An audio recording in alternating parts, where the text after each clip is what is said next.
Salut tout le monde, bienvenue à cette semaine 7. Donc, avant que je commence, comme d'habitude, les petits messages d'intérêt généraux. Donc, je vous rappelle qu'à la semaine 7, il faut que vous me remettiez dans le Léa votre travail final pour le travail 1, évidemment. Donc, la version finale après les corrections que j'avais fait à ceux qui m'ont remis votre plat. Vous avez donc jusqu'à minuit ce soir, comme d'habitude, pour me le remettre dans le Léa. Par la même occasion aussi, commencer à travailler sur le travail 2. Votre choix de sujet est supposé être fait maintenant. Vous avez la même formule, exactement la même formule que le travail 1. Donc vous avez une remise vidéo à me faire dans quelques semaines. Je vous tiens au courant par écrit évidemment dans le forum. Et ensuite le travail 2 là, qui est à remettre à la fin de la session sur votre thématique 2. Donc lâchez pas, on est rendu dans le dernier droit, on est rendu à la moitié. Donc ça va passer très très vite tout ça. Sans plus tarder, je continue donc sur ma thématique. La semaine passée, j'avais placé les choses, j'avais pris le temps de faire un petit portrait, là, donc le darwinisme quand même. Mine de rien, là, c'est rarement une personne, et puis je l'ai fait ressortir beaucoup que c'est pas Darwin qui a eu une révélation et qui est ô combien brillant. Il est très brillant, ça je lui enlève pas du tout, mais c'est pas un génie unique et absolu. Là. Il y a quand même eu de l'influence de d'autres chercheurs, de d'autres personnes qui l'ont précédé ou qui étaient contemporains avec lui aussi dans la société. Mais ces découvertes-là qui vont se faire à cette époque-là, donc vont servir quand même certains agendas, certaines idéologies. On avait vu donc le racialisme précisément, et là on va aller plus loin que le racialisme, on va tomber dans le racisme cette semaine pur et simple. Qu'est-ce que j'avais fait comme différence, c'était que le racialisme, ça disait il y a différentes races, il y a des races qui sont supérieures. Évidemment, ceux qui ont inventé cette théorie-là disaient que leur race était supérieure, mais ce qui différenciait le racialisme du racisme, c'est que ce n'était pas haineux, c'était pas, on faisait pas de la discrimination violente ou on les considérait pas là, comme de la marchandise. Le racisme, donc, lui, va plus loin, va vraiment y avoir ce côté de violence et de rejet de l'autre vraiment très intense. On rentre un petit peu là-dedans là, pour les 2, 3 prochains cours, 4 prochains cours en fait, parce que le côté colonialisme, ça va être aussi un petit peu présent. Donc cette semaine, la semaine prochaine, c'était un petit peu plus rough là, évidemment. Là, si vous êtes, il y a certains aspects, certaines parties que vous êtes moins à l'aise, n'hésitez pas à prendre des breaks, à respirer. Malheureusement, je suis obligé de vous montrer ces affaires-là. C'est ça l'histoire de l'humanité. Quand on parle de la Grèce antique, on parle d'Athènes, de la démocratie et tout ça. C'est absolument fantastique, mais on dit qu'il y a de l'esclavage, puis c'est tout. Mais l'esclavage à Athènes n'était pas plus sympathique que l'esclavage que je vous présente là. Donc ça fait quand même des milliers d'années que l'esclavage, ça existe.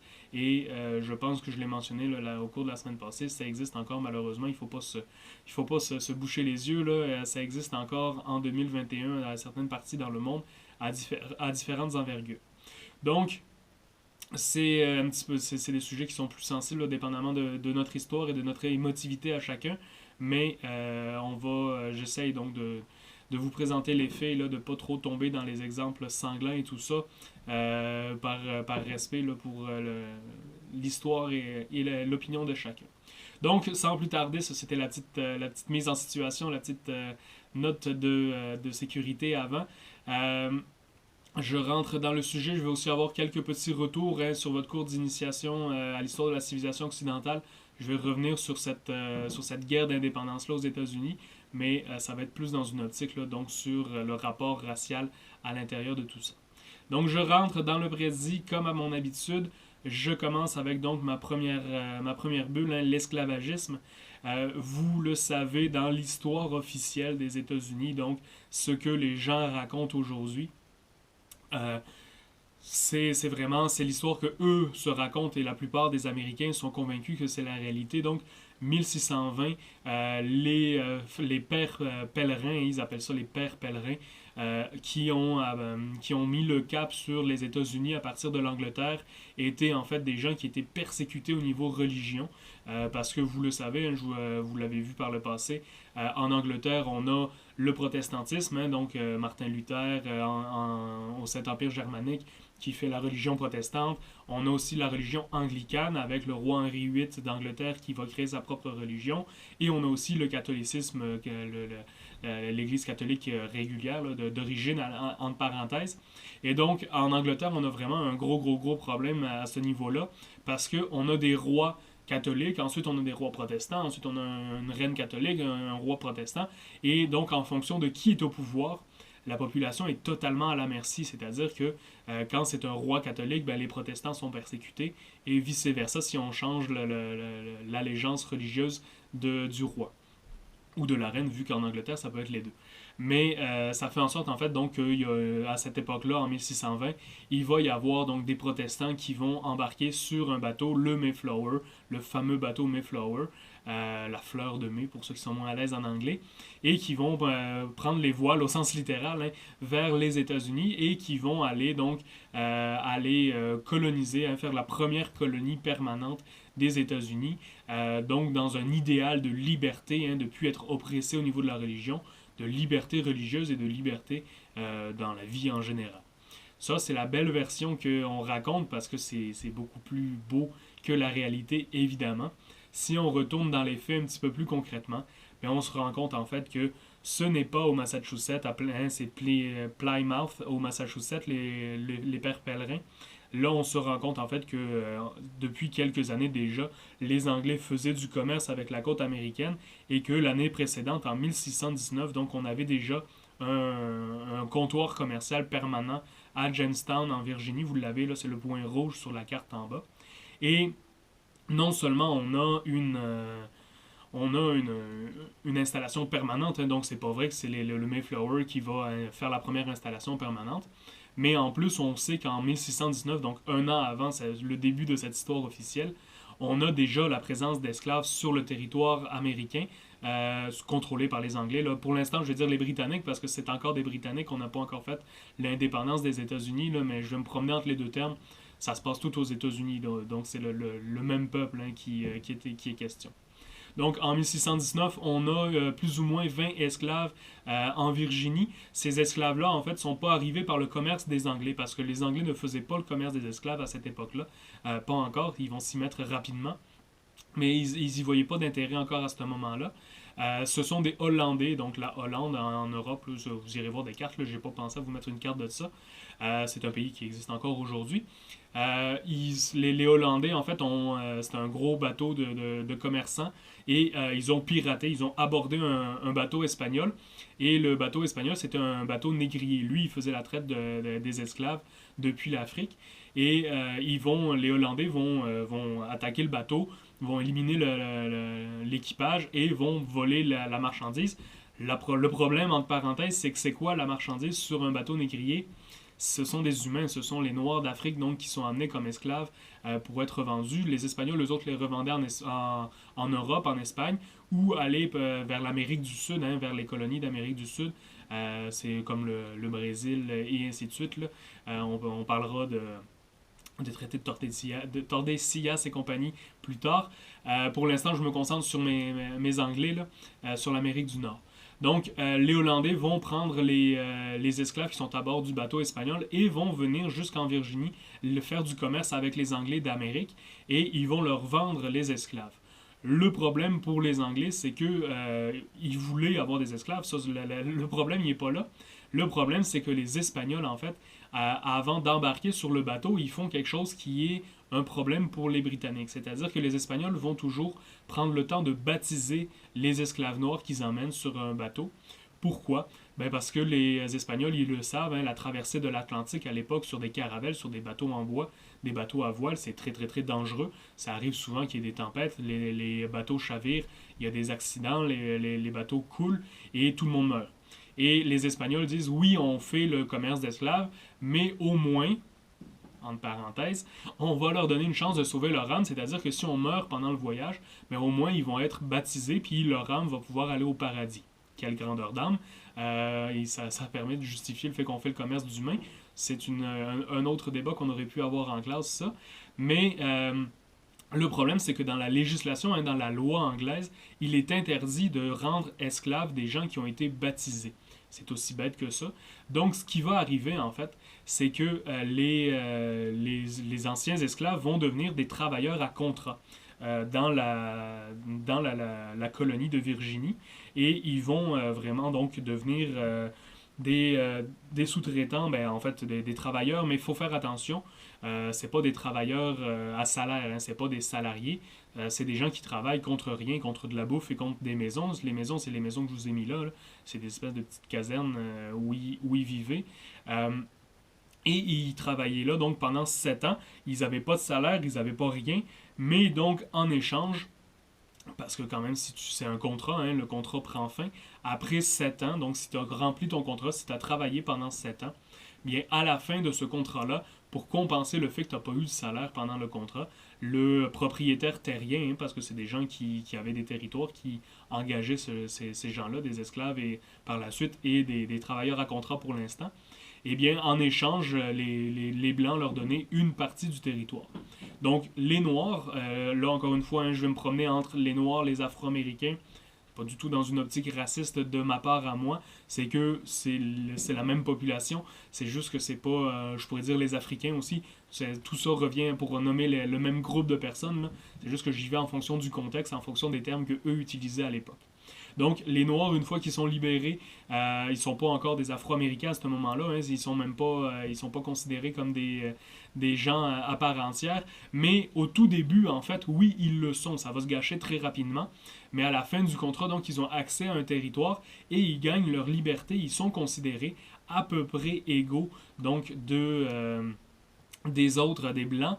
On a un exemple concret de ça, donc c'est M. Anthony Johnson, vous le voyez sur la photo. C'est un Noir, en fait c'est un Noir qui vient d'Angola, qui a eu un contrat de 7 ans, un contrat de servitude de 7 ans. Et lorsqu'il a eu sa liberté, il a reçu donc 250 acres de terrain. 250 acres de terrain, je ne sais pas si vous connaissez vos mesures de terrain, là, probablement pas parce que vous n'avez pas eu affaire à ça, mais c'est énorme quand même comme terrain, c'est beaucoup plus qu'une maison de nos jours. C'est un terrain où tu peux faire de l'agriculture en grande quantité. Donc M. Johnson, qui est un ancien esclave lui-même, va non seulement avoir une partie du territoire de son ancien maître, mais il va lui-même, même s'il est noir, avoir des esclaves. Et encore plus loin que ça, dans ces 5 esclaves qu'il a, M. Johnson, il a 4 esclaves blancs et un esclave noir. Donc ça, c'est quand même quelque chose d'intéressant. Déjà, la présence d'esclaves blancs. Je veux faire la parenthèse ici tout de suite parce que je vais en reparler plusieurs fois des esclaves blancs. Pour les Britanniques d'Angleterre, les Anglais de Londres et vraiment là, les gens qui sont vraiment dans la classe dirigeante du pays, les autres peuples autour dans les îles britanniques, hein, qui sont dans ce qu'on appelle la Grande-Bretagne, hein, donc les Écossais, les Scottish et compagnie, là, les Irlandais, excusez-moi, les Écossais, les Irlandais et autres, même s'ils font partie de la même région géographique, hein, ils sont tous dans les îles britanniques, et bien pourtant, les Anglais d'Angleterre, hein, vraiment la caste dirigeante, considèrent les Irlandais, les Écossais comme des peuples inférieurs à leur peuple à eux, et ils ont le droit de les rendre en esclavage, mais il faut faire attention, donc je vous l'ai dit, s'ils sont baptisés, on n'a pas le droit de les rendre esclaves. Ce sont des esclaves à contrat, encore une fois, le même principe, là, des contrats de 7 ans, des contrats de 10 ans, dépendamment des situations. Et on pouvait donc autant avoir des esclaves blancs que des esclaves noirs à cette époque-là. Mais un Anglais ne pouvait pas mettre en esclavage un autre Anglais. Souvent, en fait, ce genre d'esclavage-là, c'était tout simplement un moyen de payer son transport. C'est-à-dire que, mettons, un Irlandais voulait venir immigrer aux États-Unis, il n'avait pas les moyens de se payer le voyage en bateau. C'est tout à fait normal, les gens étaient très pauvres à l'époque. Et il va dire, donc, j'embarque sur le bateau, je transfère, mais en échange, je vais travailler pendant donc un contrat de 7 ans sur le terrain du gars qui m'a fait voyager et je vais le rembourser comme ça, mon voyage, en travaillant pour payer l'équivalent donc, de ce que j'ai coûté à transporter. C'était des pratiques qui étaient courantes à l'époque, autant pour les Noirs donc, que pour les Blancs, vous le voyez. Mais ce qui est intéressant, donc, c'est de voir qu'on a un noir aussi, donc M. Johnson, qui possède des esclaves et qui possède des esclaves blancs, et c'est accepté. Johnson va être en Virginie là, pendant des dizaines et des dizaines d'années et il va vaquer à ses occupations. Je reviens à ma diapo parce que vous le voyez, là, regardez en bas, là, j'ai trouvé ça bien savoureux quand j'ai trouvé ça sur Internet. Meet Anthony, the founding father of American slavery. Donc, voici Anthony peu importe la traduction littérale. Là. Donc voici Anthony, le père fondateur de l'esclavage aux États-Unis, hein, en Amérique. Euh, Là, encore une fois, j'essaye de faire appel à votre esprit critique. Pourquoi? Parce que c'est qui a écrit ce genre de choses-là, vous pensez? C'est des Blancs, évidemment, hein, qui ont fait ça. J'ai trouvé ça sur une page, c'est pour ça que je vous explique le contexte. Là. C'est des Blancs qui essayent de dire, ben l'esclavage, c'est correct, la discrimination envers les Noirs, c'est correct. Regardez, même les Noirs à l'époque, c'est un Noir qui a établi le système d'esclavage aux États-Unis, c'est pas les Blancs. Les Blancs ont rien à se reprocher. Donc, faut faire encore attention, hein, je vous ai pas mis ça pour rien. Il y a une volonté de réflexion en arrière de ça. Cependant, c'est pas faux. Anthony Johnson avait pourvré des esclaves sur sa terre. Pourquoi on lui prête donc le rôle du premier esclavagiste? C'est parce qu'il va être... En fait, on a des traces d'un procès qui est devenu célèbre. Johnson donc a 4 esclaves blancs, un esclave noir. Son voisin va dire hey, le John Kazor, le Kazor c'est l'esclave noir qu'il a dans les 5 esclaves. Il va dire John Kazor, là, il a fini son contrat, ça fait 7 ans, tu abuses en fait de cet ouvrier-là, tu le gardes en laisse malgré la fin de son contrat. C'est pas légal, c'est pas correct ce que tu fais. Donc Johnson c'est un noir d'Angola, là. Il n'a pas été à l'université de Londres ni rien. Là. Il va dire ah ok ça se peut peut-être que j'ai eu tort. Fait il va libérer Kazor et en moins de 24 heures, Kazor va se retrouver sur la propriété de son voisin. Comme par hasard, il va être devenu l'employé de son voisin. Donc Anthony Johnson va dire là, je suis peut-être pas éduqué à ce point-là, mais je suis pas cave non plus. Il va intenter un procès, il va aller au tribunal, il va dire pour diffamation, je me souviens plus du terme exact, là, mais j'intente un procès contre mon voisin et la cour de justice pour vrai va lui donner raison. Donc son voisin non seulement va être obligé de retourner le John Kazor à Johnson, mais en plus il va être obligé de payer les frais d'avocat de Johnson qui a été obligé de débourser pour le procès et tout ça. Donc la Cour de justice de Virginie va donner raison à un noir contre un blanc. C'est quand même intéressant de voir ça au tout début de l'histoire des États-Unis, là, cette équivalence, ce droit commun-là, qui est égal pour les personnes libres. Et attention, évidemment, Johnson était une personne libre. Et ça va même plus loin que ça, l'anecdote de Johnson. J'essaie d'y aller rapidement. La femme et la fille de Johnson vont aussi faire partie d'un procès. Pourquoi? Mais parce que plus tard, hein, quand ils vont être rendus vieux, la maison familiale va brûler. On ne sait pas si c'est une vengeance, ça, j'embarque pas dans cette théorie-là. Mais la maison va brûler donc de Johnson. Et le juge de la Cour suprême va dire, ben pas de la Cour suprême, de la Cour de Virginie, excusez-moi, va dire on exempt Madame Johnson, je pense que c'était Marie son nom, et les filles de Monsieur Johnson, on leur donne le droit de ne plus payer d'impôts. Parce qu'à l'époque, aujourd'hui, je ne sais pas, vous commencez à travailler, probablement que vous commencez à payer des... Ah ben non, vous êtes étudiant, vous êtes exempté d'impôts. Mais donc, quand vous travaillez aujourd'hui, de nos jours, en 2021, vous travaillez, vous êtes entre telle braquette de salaire et telle braquette de salaire, vous êtes imposé à 15%, 18%, 20%, dépendamment de votre braquette de salaire. Mais à l'époque, c'est pas sur le revenu, c'est pas sur les biens, c'est pas sur le physique que les impôts sont mis, c'est sur les personnes, sur les gens, eux autres mêmes. Donc, le fait que Mary, la femme de M. Johnson, et les filles de M. Johnson soient exemptées d'impôts pour le restant de leur jour, c'est comme un dédommagement parce que leur maison a brûlé. C'est comme on a pitié de vous, on vous donne ça pour vous donner une chance de reconstruire, ça va vous laisser de l'argent pour reconstruire votre maison. Eh bien, en fait, ce que ça fait concrètement dans le quotidien, c'est que ça donne à la famille Johnson le même statut que la population blanche, parce que les femmes, c'est à double tranchant, les femmes blanches n'avaient pas d'impôt sur leur personne parce qu'elles étaient considérées comme des mineurs et elles étaient sous la tutelle du mari. Donc, vous voyez pourquoi c'est à double tranchant, là, mais ça donne quand même le même statut social à une femme noire, à des femmes noires, que les femmes blanches à l'époque en Virginie. Donc, c'est vraiment un principe d'équité, c'est assez intéressant de voir ça au tout début. Un autre exemple donc de ça, c'est vraiment l'accès à la propriété. Hein, je vous l'ai dit, après la fin d'un contrat de 7 ans, ils pouvaient avoir accès donc à des maisons, à un terrain, et ils pouvaient avoir des esclaves. Ça, c'est l'exemple de Johnson que je vous ai donné. Mais évidemment, la photo date de plus tard dans l'histoire, hein, parce qu'en 1600, la photo n'était pas encore inventée. Mais on avait donc une société noire libre aux États-Unis. Je fais un lien ici avec le cours de la semaine passée. À la fin, je vous ai parlé d'Amistad, le film de Steven Spielberg. Dans je ne sais pas si on le voit dans le trailer, je m'en souviens plus, mais pendant le procès que je vous ai parlé à la fin là, des esclaves qui se sont rebellés, eh bien, dans la salle, dans les gens qui écoutent le procès, on a des hommes noirs libres habillés en costume, tout aussi propres, tout aussi chic que les blancs. Il existe, oui, une population noire libre et active au niveau économique à cette époque-là, à toute époque d'ailleurs, mais on va en reparler là, des Noirs libres, de leur cas un petit peu plus tard.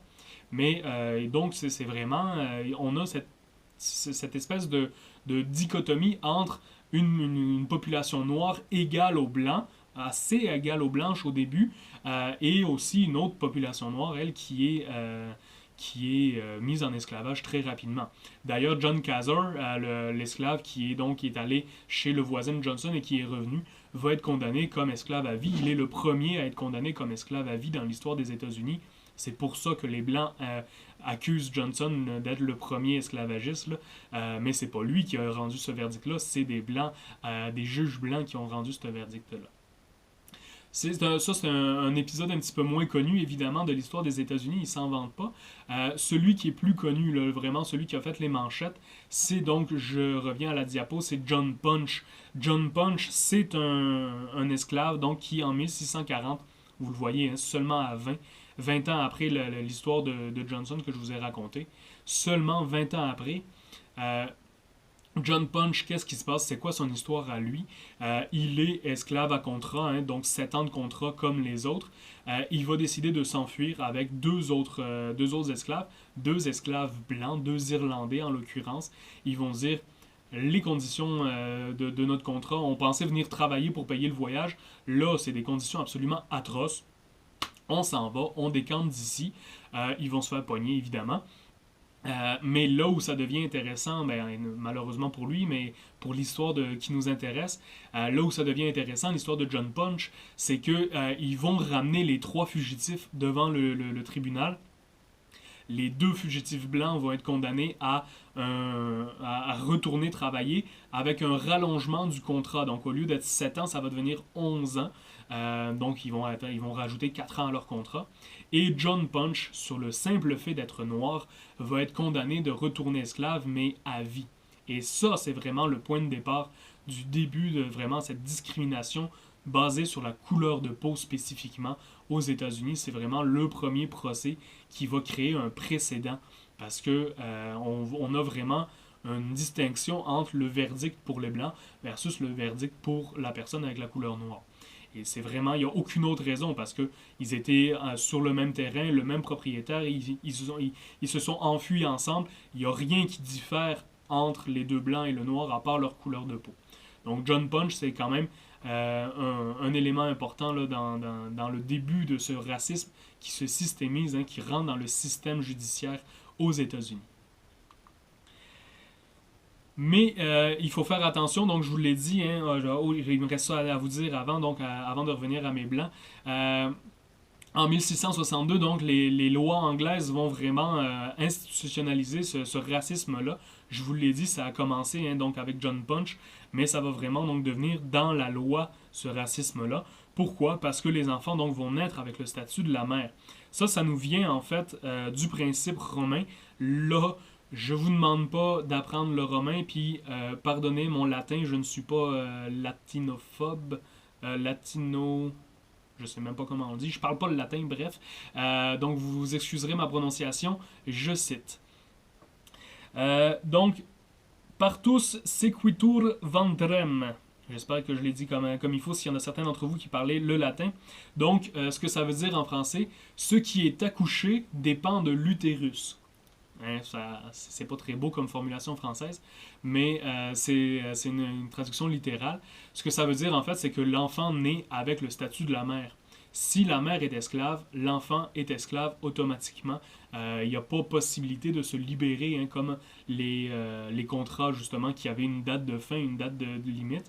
Eh bien là, si tu nais d'une mère esclave, tu es esclave et tu le resteras pour toujours. C'est quoi que ça veut dire concrètement? Qu'est-ce que ça change concrètement dans les colonies britanniques, dans les futurs États-Unis? ça veut dire que là, c'est vraiment le début de l'esclavage, génération après génération. On ne peut plus s'en sortir et ça devient un système économique, ça devient un système politique. On établit l'esclavage comme faisant partie de la société officiellement. C'est encadré par les lois et c'est légitimé par les lois par la même occasion. Donc, et ça, c'est les Britanniques, hein, c'est avant même la Révolution que je vous parle. Donc, c'est déjà, dès le début de la colonisation, très présent dans la société. Donc, on continue. Je voulais vous faire la parenthèse quand même pour vous parler de M. Nathaniel Bacon. Bacon. Excusez, j'écoute trop les Simpsons. Donc, Nathaniel Bacon, c'est qui? C'est un blanc, lui aussi, donc un Irlandais, si je me souviens bien, ou un Écossais, peu importe, qui est venu aux États-Unis, qui a fait un contrat de 7 ans. Le problème, c'est que, en fait, les anciens esclaves qui ont fini leur contrat comme ça, à la fin, ils se font donner une terre. Mais souvent, ils vont pas se faire donner une bonne terre. Hein. Vous vous doutez, si vous êtes le propriétaire du territoire, vous allez y donner le terrain qui est à l'autre bout du monde, qui est perdu, tout ça. Donc, Nathaniel Bacon, comme les autres Blancs qui ont fini leur contrat, ont des terres, mais ont des terres toujours plus à l'ouest. Et à l'ouest, on a un problème, c'est quoi? C'est les Amérindiens. Les Amérindiens qui, au début, étaient bienveillants avec les Blancs, hein, qui les ont aidés, là, je vous rappelle l'histoire du Québec, là, qui les ont aidés à combattre les maladies, à vivre dans les conditions hivernales, et ainsi de suite, et ainsi de suite. Les Amérindiens se sont rendus compte que, finalement, les Blancs étaient peut-être pas c'était pas une si bonne chose que ça, ce qui est pas faux de leur point de vue, en fait, si on regarde aujourd'hui. Et donc, les Amérindiens ont commencé à faire des raids, à attaquer les Blancs à partir de l'ouest. Mais c'est qui est sur la première ligne? C'est qui subit ces raids-là au quotidien? Bien, ce sont les anciens esclaves, ce sont les gens les plus pauvres, évidemment. Hein. Donc, les gens qui ont fini leur contrat d'esclavage, on leur donne pas 1000 pièces en disant « Hey, good luck dans la vie ». On leur dit « Tiens, il y a un terrain, c'est de la forêt. Si ça te tente de le défricher, tu le défriches. Si tu es capable de faire pousser quelque chose, tu vas survivre. Sinon, ben, tu vas mourir. C'est ton problème, tu es libre. Bonne chance. » Donc, c'est tristement ça, malheureusement, la réalité. Donc Bacon va aller voir, le monsieur Bacon, là, va aller voir, c'est drôle à dire, va aller voir les juges hein, de Virginie, va leur dire, là, on se fait attaquer tout sans arrêt par les Amérindiens, on voudrait que l'armée vienne nous aider à nous défendre, on voudrait avoir une assistance. Le juge, il va dire, non, j'ai pas les ressources à vous envoyer comme ça. Et donc, Nathaniel Bacon va faire la tournée de tous les petits propriétaires terriens qui sont des anciens esclaves. Il va les ameuter, il va les regrouper autour de lui et ils vont faire quoi? Ils vont faire un soulèvement, une espèce de mini-guerre civile contre les propriétaires, les propriétaires anglais et les riches qui sont en arrière d'eux. Et évidemment, qui se joint à eux? Les Noirs, hein, les anciens esclaves noirs qui ont fini leur contrat parce qu'ils vivent dans des conditions aussi atroces que les Blancs à ce moment-là. Donc, vraiment, une petite guerre civile. Ils vont prendre les armes, ils vont attaquer les propriétés des riches. Donc là, bizarrement, l'armée, il y en a une pour venir défendre les riches. C'est bizarre comment c'est des choses qui se répètent comme ça dans l'histoire. Tout d'un coup, on trouve les fonds et on trouve les gens pour faire ce qu'on a besoin de faire. Je rentre pas dans ce débat-là. On l'aurait eu en classe une fois de plus, mais je le ferai pas tout seul devant la caméra. Et donc, histoire brève, ils vont se faire battre parce qu'on a l'armée face à des gens qui ne sont pas habitués de se battre. Mais la révolte de Nathaniel Bacon est importante. Pourquoi? Parce que, encore une fois, là, on a eu la sentence, là, la loi britannique qui dit ben, on a envoyé John Punch comme esclave à vie, on dit les esclaves sont esclaves à vie, tout ça. Mais avec la révolte de Nathaniel Bacon, on a une autre étape qui se met en place. On a des milliers de personnes qui se sont révoltées. Les Blancs vont avoir des amendes. Les Noirs, qui étaient des gens libres comme les Blancs, vont être renvoyés en esclavage sur les plantations de leurs anciens maîtres à vie. Donc, c'est vraiment très drastique comme différence de jugement. Et là, on voit vraiment que le racisme et l'esclavagisme sont vraiment tombés dans le système. C'est devenu systémique. Il n'y a plus aucune différence. Donc, et on n'est même pas encore à la Révolution américaine. Et c'est vraiment là, à part entière dans la société de l'époque. Je continue. Justement, dans cette systémisation, hein, j'y reviens à ce principe-là, on a une autre raison, hein, la raison économique, évidemment, toujours, qui vient gérer ça. Pour vous donner un ordre de grandeur, on a 8000 esclaves pour 15 000 colons en Virginie à cette époque-là. Là, on est autour de 1675, si je me souviens bien mes dates. Là. Donc, imaginez la moitié, là, 8000 esclaves pour 15 000 colons. On a la moitié de l'équivalent de la moitié du nombre de personnes en esclavage pour la quantité de monde qui sont dans cette colonie-là. c'est absolument phénoménal la quantité d'esclaves. Pourquoi il y a autant de monde qui sont mis en esclavage? Pourquoi on a besoin d'autant? Ben, c'est justement à cause de cette mode donc du tabac qui fait son apparition.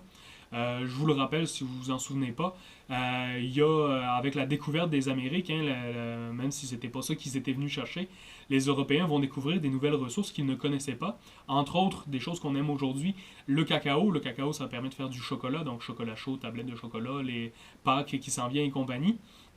Ensuite, on a la canne à sucre pour le sucre, hein, sucrer le café. Le café aussi, d'ailleurs, va être une découverte par la même occasion.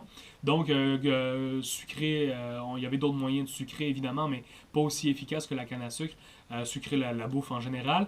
Et aussi le tabac. Donc, si vous ne connaissez pas le tabac, c'était mon image que je vous ai mis tout à l'heure à l'écran. Je vais vous la remettre avant de switcher de diapo. Le tabac, c'est une grande plante, en fait, c'est assez grand, c'est aussi grand qu'un humain, et ça a des très très très grandes feuilles, là. C'est vraiment, c'est des feuilles qui sont immenses. Il faut, à un certain moment, je ne suis pas spécialiste de ça, là, mais il faut arracher les feuilles, et ensuite on les met dans un séchoir, vraiment pas un séchoir à cheveux, là, mais une grande salle où on les suspend sur des cordes, et elles sèchent là. Elles deviennent brunes. Le tabac, pour ceux qui fument ou pour ceux qui ont vu des fumeurs, vous le savez, ou bien des cigares. Hein, des cigares, c'est toujours brun. C'est des feuilles de tabac donc, qui ont séché. Là, je fais un rapport avec les gros cigares cubains, ou entre autres, pour ceux qui ont ce genre de passe-temps-là quand ils vont dans le sud. Là, personnellement, ça m'intéresse pas, mais c'est pas ça la question. Les cigares, pourquoi c'est brun? Ben, parce que ce sont littéralement des feuilles de tabac. Ça, c'est un métier, il faut vraiment savoir comment faire. On roule les feuilles de tabac sur elles-mêmes et ensuite on en met une autre par-dessus, on la roule, on la roule, on la roule et ça finit par faire donc soit un petit cigare, soit un méchant gros cigare. C'est donc par la combustion, hein, quand on l'allume, qu'on peut fumer le tabac. Mais c'est quelque chose qui n'est pas connu en Europe à l'époque, vraiment. C'est vraiment, avec la découverte des Amériques, le tabac va être découvert dans un premier temps et va devenir à la mode vraiment très intensément. Ça va devenir cool, si vous me permettez l'expression moderne, de fumer du tabac. Il y a aussi du tabac à chiquer. Si vous ne connaissez pas le tabac à chiquer, vous avez peut-être déjà lu les BD de Lucky Luke. C'est du tabac qu'on prend dans la bouche, on mastique, et donc le même effet, hein, la nicotine, l'équivalent de la nicotine, rentre dans la salive, rentre dans la bouche, dans les papilles gustatives et tout ça, et ça donne le même buzz que fumer, à peu près. Là. Il paraît, je sais pas, j'ai jamais chiqué.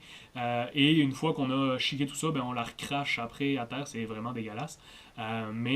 Donc le tabac va vraiment faire fureur en Europe pour les effets que ça fait. Et c'est vraiment cette raison économique-là qui va faire en sorte que l'esclavage va prendre l'ampleur qu'elle va prendre par la suite. Parce que tout ce que je vous ai dit jusqu'à maintenant, oui, on a de l'esclavage, mais c'est 8000 personnes en Virginie. Là. C'est pas des milliers, des centaines de milliers et des millions de personnes qu'on a aux États-Unis à ce moment-là. C'est vraiment quelques centaines de milliers, même pas une dizaine de milliers en Virginie. Excusez-moi, je vais finir par le dire comme il faut. Mais là, avec donc ces besoins, ces nouveaux besoins économiques-là, on va vraiment avoir là, des quantités phénoménales d'esclaves. Donc, voici mon image là, des feuilles de tabac. À quoi ça a l'air dans le champ, comme je vous l'ai dit, il faut vraiment les faire sécher avant de pouvoir les consommer, fumer ou mastiquer. Il va se passer bizarrement à la même époque quelque chose d'important en Angleterre. En 1672, donc, la Compagnie royale d'Afrique, le frère du roi, ça c'est le beau bonhomme que vous voyez à gauche. La mode était comme ça à l'époque, il ne faut pas les juger, même si on peut quand même. Vont donc créer, va être le dirigeant de cette compagnie-là. Ce que vous voyez à droite, c'est un fort en Afrique, là où la Compagnie royale d'Afrique va enfermer ses esclaves pour les envoyer par la suite en Amérique. Donc 1672, je vous l'avais dit, les Anglais vont le voir, hein, l'intérêt de la traite négrière, l'intérêt économique que ça peut avoir. Et ils vont donc créer cette compagnie d'Afrique-là. Et le but est affiché, le but est assumé, c'est la traite négrière, c'est d'aller chercher des esclaves en Afrique. Et le timing est excellent, si j'ose m'exprimer ainsi, au niveau économique. Pourquoi? Ben parce que cette compagnie d'Afrique-là, elle a besoin de gens qui achètent ces esclaves. Hein, c'est aussi plate que ça à dire. Et en Amérique, hein, dans les 13 colonies, on a besoin d'esclaves à ce moment-là à cause de l'essor du tabac. Donc, les deux sont vraiment gagnants de ce timing-là assez parfait dans leur histoire. C'est triste à dire, mais pour les Anglais, c'est vraiment un bon coup au niveau commercial à ce moment-là. C'est vraiment, si on fait abstraction de tout le côté humain et éthique de la chose. On a autre chose pour vous dire que c'est dans l'air du temps, pour pas vous dire que c'est juste les Anglais les méchants. On a Louis XIV. Louis XIV, c'est encore une fois le beau bonhomme à côté avec sa mini moustache très virile. Et Colbert. Colbert, c'est son premier ministre. Là, c'est des noms que vous avez peut-être entendu parler dans l'histoire de France, qui vont faire le code noir, qui va devenir les codes noirs par la suite. C'est quoi le code noir? En fait, le code noir, ça a le mérite d'être clair, ça régit la gestion des esclaves noirs dans les colonies françaises. Pourquoi je vous présente cela? C'est parce que c'est le premier à être publié. Les Anglais vont très rapidement faire la même chose. Là. Mais le code noir, là, le seul exemple que je vous donne de ça, en fait, non, je vais vous citer quelques titres des chapitres qui sont dans ce livre-là. Je vous en ai mis un en dessous là, de Louis XIV et Colbert, celui qui est le plus important, mais écoutez quand même la formulation des choses. Donc, chapitre 1 sur la religion. Chapitre 2 de la nourriture, vestements et conversation des esclaves. De la police, des crimes, des peines et des châtiments. Il faut que j'utilise le vieux français, c'est comme ça que c'était écrit. Des esclaves, des donations, des successions, des actions et des esclaves. Des saisies des esclaves et de leur qualité mobilière. C'est ça que je vous ai marqué à l'écran, là, que vous avez en dessous du Louis XIV et Colbert. Regardez juste la formulation. Des saisies des esclaves, saisir, donc prendre possession des esclaves, et de leur qualité mobilière. Mobilière, c'est du mobilier, c'est des meubles. Les esclaves sont considérés comme des objets. C'est très clairement indiqué dans ça, c'est le titre du chapitre. Je vous dis même pas ce qui est contenu dans le chapitre par la suite, là. C'est assez atroce. C'est vraiment considéré comme des objets. Et ce code noir, donc, va faire des petits très rapidement. La Virginie, le Maryland vont très rapidement adapter, vont avoir leur propre Black Code qui est vraiment inspiré assez directement du code noir de Colbert et Louis XIV. Ça va vraiment, c'est une façon, encore une fois, d'institutionnaliser, de systémiser cette traite négrière-là et cet esclavage-là, de le rendre légal et encadré par la loi. Donc, je fais juste ça pour la France, là, mais c'était juste pour vous montrer que c'était pas seulement les Anglais, là, c'est dans l'air du temps. Les autres pays le font. L'Espagne, je vous ai parlé des négriers espagnols, les Espagnols, les Portugais, les Pays-Bas, tout le monde fait ça à l'époque. Là. Les Hollandais aussi, vu qu'ils ont pris les esclaves des Espagnols. Donc, c'est pas les Anglais sont pas pires, sont pas mieux que les autres. C'est vraiment les Européens. Là, je fais référence à votre cours d'initiation à civilisation occidentale. Les Européens sont supérieurs au niveau technologique, ils prennent possession du monde et ils traitent les gens comme de la chenoute au sens littéral. D'ailleurs, j'ai parlé des Amérindiens tout à l'heure, je ne peux pas rentrer là-dedans aujourd'hui parce que j'ai pas le temps. Mais la façon dont les Amérindiens sont traités, c'est équivalent, là, c'est absolument atroce. Au Canada, on les a mis dans des réserves, c'est quand même un moindre mal, si j'ose m'exprimer ainsi, même si c'est atroce. Aux États-Unis, c'est tout simplement l'exécution sommaire, là, c'est des milliers, des millions d'Amérindiens qui vont être exécutés de façon totalement arbitraire. Pourquoi? Pour prendre leur possession de leur territoire, tout simplement, et pouvoir soit s'enrichir de la terre, soit extraire les ressources naturelles. Là. C'est vraiment, les Européens sont vraiment atroces dans leur mentalité à ce moment-là. Il ne faut pas se mettre la tête dans le sable. Donc, je continue. Il va y avoir à partir de ce moment-là donc déjà un début de séparation entre le nord et le sud, parce que oui, on retrouve des esclaves noirs dans le nord, mais on en retrouve aussi en très grande quantité dans le sud. On en retrouve aussi au Canada, vous le savez. Mais la grosse différence, donc, dans la partie nord, la partie You Guys en jaune, c'est surtout majoritairement des tâches domestiques. Donc, dans les maisons, le bon, la bonne, ce qu'en français on appelle la bonne, servir le café, faire le lit, faire le ménage et ainsi de suite. C'est surtout des esclaves dans ce type de contexte-là. Tandis que dans le nord, c'est vraiment dans les champs, donc le tabac, l'indigo. L'indigo, je ne sais pas si vous connaissez cette plante-là, je ne l'ai pas mis, j'y ai pas pensé, mais c'est très beau l'indigo. Ça donne la couleur indigo pour teindre les vêtements par la même occasion. Le tabac, la canne à sucre, le coton, et ainsi de suite. Donc, c'est vraiment du gros travail physique et du gros travail brutal et fatigant là, dans le sud. Vous l'avez vu sur ma carte également, on a le jaune en haut, hein, le nord dans le haut, et le sud en bleu sur la carte. Là. Cette séparation-là, la carte, c'est pas une carte de racisme, c'est pas une carte d'esclavage, c'est une carte que j'ai prise pour les dernières élections, en fait, les élections de Trump contre Biden, qui viennent de se passer il y a quelques semaines. C'est juste pour vous montrer à quel point on a encore cette séparation-là. J'y viens à cette séparation-là en deux des États-Unis. Là. La séparation entre les États du Nord et les États du Sud, elle est encore très présente aujourd'hui. Il ne faut pas oublier, hein, même si nous, on vit dans cette société-là, on pense que ça a toujours été comme ça fait à peine quelques centaines d'années que ça existe. Ça fait 250-300 ans que ça existe seulement, là, les États-Unis et le Canada. Donc, c'est des sociétés qui sont très jeunes et qui sont, les États-Unis particulièrement, là, j'avais un ami quand on faisait nos études qui disait sur 300 quelques années d'existence, les États-Unis ont été 71 ans en paix. Le reste du temps, ils ont toujours été en guerre, soit à l'extérieur, soit à l'interne. Donc, c'est vraiment un pays qui a une longue histoire de lutte et ça commence donc à travers cette lutte-là. Je voulais faire le lien justement avec ça, la guerre d'indépendance avec l'Angleterre. Pourquoi? Là, je vois que j'ai déjà commencé à parler beaucoup avec ma première bulle. Je vais vraiment vous faire un survol de cette section-là parce que ceux qui m'ont eu l'année passée, on l'a vu dans Initiation à la civilisation occidentale. Je suis pas mal certain aussi que Boris vous en a parlé pour les autres qui étaient avec lui. Mais je trouvais ça important de replacer ça parce qu'à travers cette guerre d'indépendance-là face à l'Angleterre, je vais essayer de faire ressortir à la fin là, quelques éléments justement du racisme qui était déjà installé à cette époque-là. Mais je voulais vous rafraîchir la mémoire. C'est ma job de prof de répéter. Je remets les choses en contexte. Donc, je refais un petit survol de cette guerre d'indépendance-là. Donc, le roi George, hein, c'est le roi George III, si je me souviens bien, qui est en Angleterre, dirige les colonies d'une main absolue. Hein. Il n'y a vraiment aucun droit, aucune liberté politique dans les colonies. On a un gouverneur dans chaque colonie qui représente le roi. En fait, je vais le faire comme il faut, là. On a un gouverneur général qui gère les 13 colonies et ensuite on a des sous-gouverneurs dans chacune de ces colonies-là. Le gouverneur, c'est la même chose que votre histoire du Québec-Can en secondaire 4. Là. Le gouverneur, il est le représentant du roi dans les colonies et il a, ce qui est le plus important, le droit de veto, donc le droit de dire non à des propositions de la part de ces colonies-là.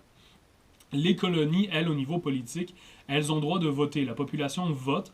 La population élit une chambre d'assemblée. Hein, je vais utiliser le terme que vous connaissez. C'est pas exactement les mêmes termes, mais ça revient exactement au même. Une chambre donc de gens qui ont été élus par le peuple pour les représenter. Mais donc, cette chambre d'assemblée-là, la seule chose qu'elle a le droit de faire, c'est de voter des travaux publics.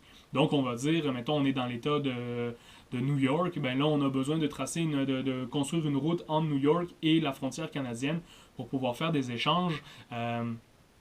C'est un exemple comme ça, peu importe. Là. Donc là, oui, cette chambre d'assemblée-là va pouvoir voter le budget, va pouvoir engager des contractants, va pouvoir donner donner un contrat pour faire ce travail-là. Mais ils n'ont aucunement le droit de faire du profit.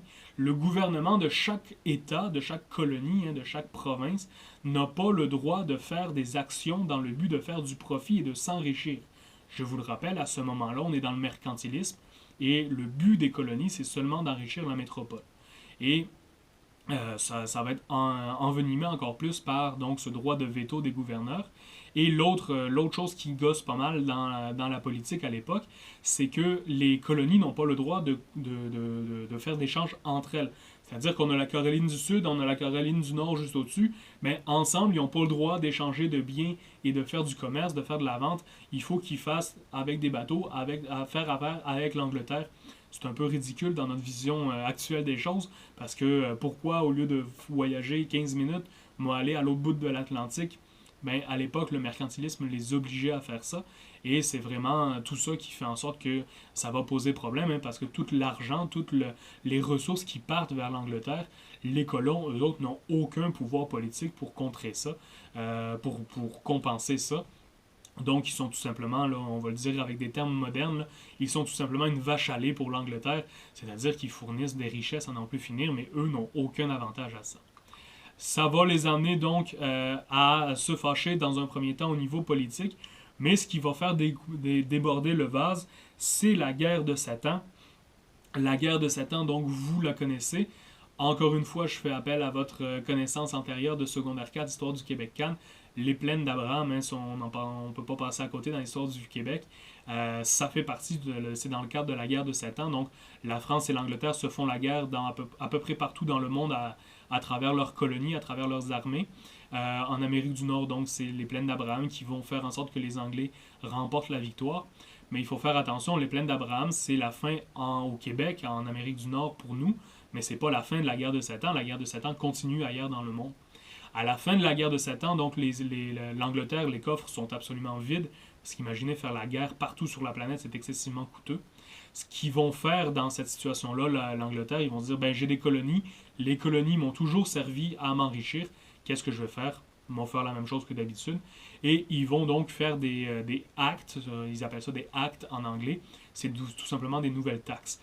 Donc, encore une fois, je ne vais pas vous faire une liste d'épiceries, mais les plus célèbres, c'est le Sugar Act, donc une taxe sur le sucre, ou le Tea Act, une taxe sur le thé. Pourquoi le thé spécifiquement? Ben, c'est le cliché, hein, c'est vraiment le gros même dans Astérix, là, a cup of tea, du lait dans mon eau chaude. Là. C'est la boisson nationale en Angleterre depuis qu'ils ont découvert ça en Inde. Donc l'aristocratie, hein, la bourgeoisie, le gouverneur, l'intendant et ainsi de suite qui sont dans les 13 colonies, les hauts dirigeants de la hiérarchie britannique dans les colonies boivent tout du thé. Donc il y a un gros commerce du thé. Et pourquoi je parle du thé comme ça? C'est parce que je vais vous parler du Boston Tea Party après. Là. Mais c'est vraiment emblématique cette boisson-là pour les Anglais. Et c'est vraiment, c'est pour ça qu'il va y avoir des taxes là-dessus. Donc ça va faire en sorte qu'en fait, tous ces actes-là vont servir à renflouer les coffres. Mais encore une fois, qu'est-ce que ça fait? Ça fait en sorte que les gens dans les colonies sont excessivement frustrés. Ils se disent, on nous enlève toutes nos richesses, on nous enlève toutes nos ressources, et on n'a absolument rien à dire là-dessus. On n'a aucun pouvoir politique pour contrer ça.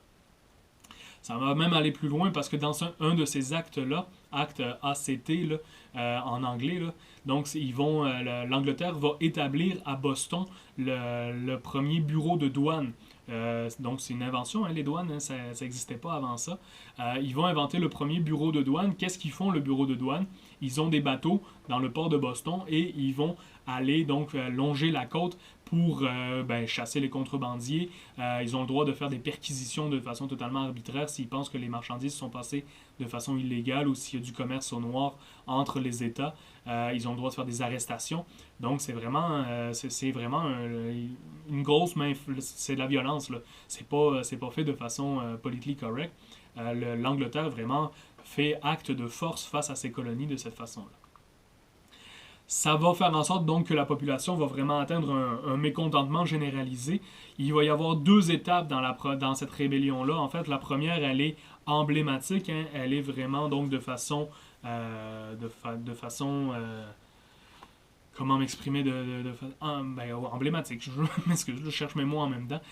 Donc, pourquoi emblématique? On va avoir les Sons of Liberty. J'avais excusez, je l'ai relu, j'avais Sons of Anarchy à cause de Netflix qui m'est venu en tête. Les Sons of Liberty, donc les fils de la liberté. C'est des Américains qui vont dire, toutes ces lois-là, tous les Anglais là, d'Angleterre, ils abusent. Nous, les Anglais d'Amérique, on refuse d'aller aussi loin que ça. On va commencer donc à s'armer, on va commencer à faire des revendications. On va dire que les actes, c'est pas legit, c'est pas correct, et on va faire du commerce entre nous. Ce qui va faire en sorte, en fait, ça va fonctionner parce qu'ils vont boycotter même les produits anglais d'Angleterre. Ils vont commencer à faire du commerce entre les colonies, même s'il y a les douanes, même s'il y a le gouverneur et même s'il y a l'armée. Et ça va bien fonctionner parce que le roi va essayer de sévir. Ils vont aller plus loin, ils vont boycotter les produits anglais. Ils vont imaginer au niveau économique, quand on dit que la population pourrait, hein, si on choisissait volontairement d'avoir des actions concertées, là, ils vont boycotter 97% des ventes vont chuter en 1775.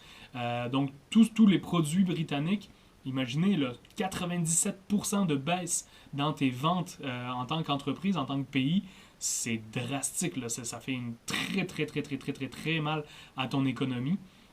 Donc, ça va obliger le roi. Hein, le roi va revenir sur ses actes. Il va dire, OK, je laisse faire tel acte, je laisse faire tel acte, je laisse faire tel acte.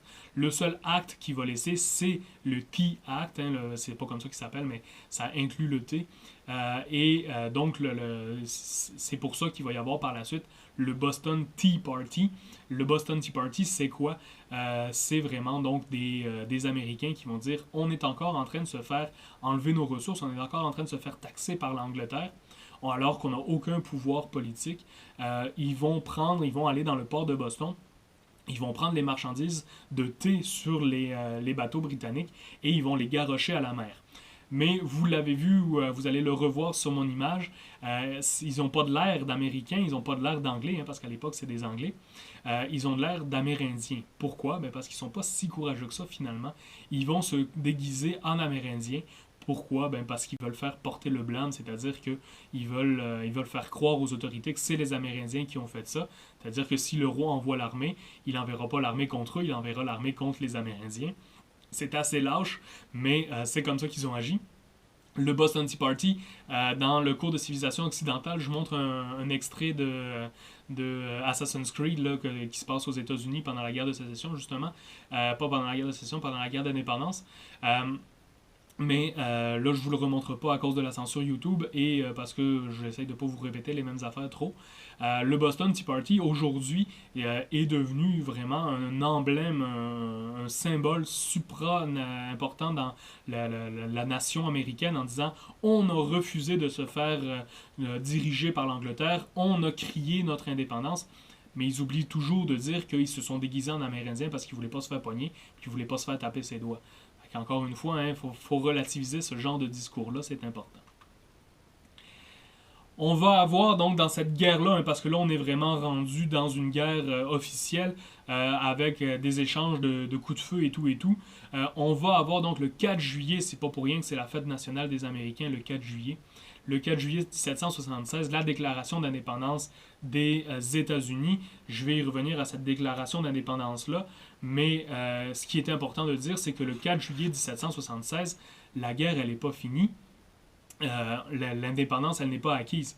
Les Américains vont dire on déclare notre indépendance face à l'Angleterre, mais il y a encore l'armée britannique sur leur territoire. Ils sont encore en train de faire la guerre. On a George Washington, d'ailleurs, qui va devenir le premier président américain, qui dirige l'armée américaine à ce moment-là contre l'armée britannique, mais la guerre est encore en cours. Ils vont d'ailleurs aller chercher les Français pour les aider, pour les supporter.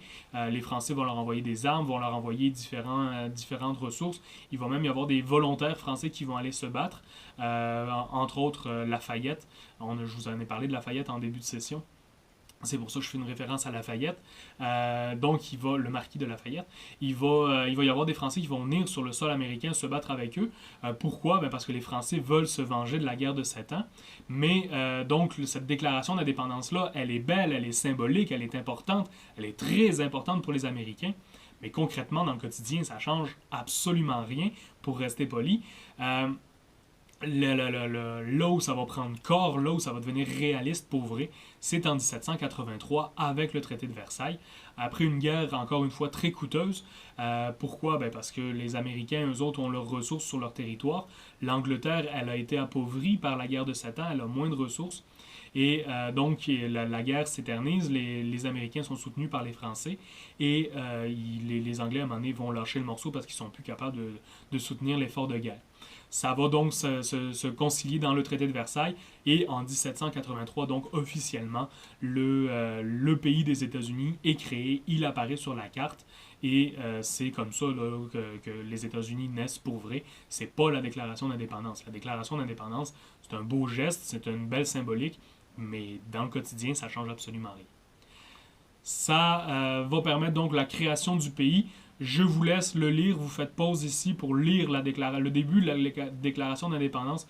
Je ne vous l'ai pas mis au complet, elle est très longue cette déclaration d'indépendance-là, mais elle est très belle, hein, je vous le rappelle, elle est motivée par les idéaux de la Renaissance, du siècle des Lumières, la liberté, les droits fondamentaux, le droit de penser, le droit politique, la liberté de s'exprimer, et ainsi de suite. Donc, relisez, hein, évidemment, ça a été francisé. Tiens, chose importante, oui, je veux le mentionner ici, ça a été francisé par les Américains. Parce que je vous l'ai dit, les Français, Lafayette et compagnie, sont venus les aider.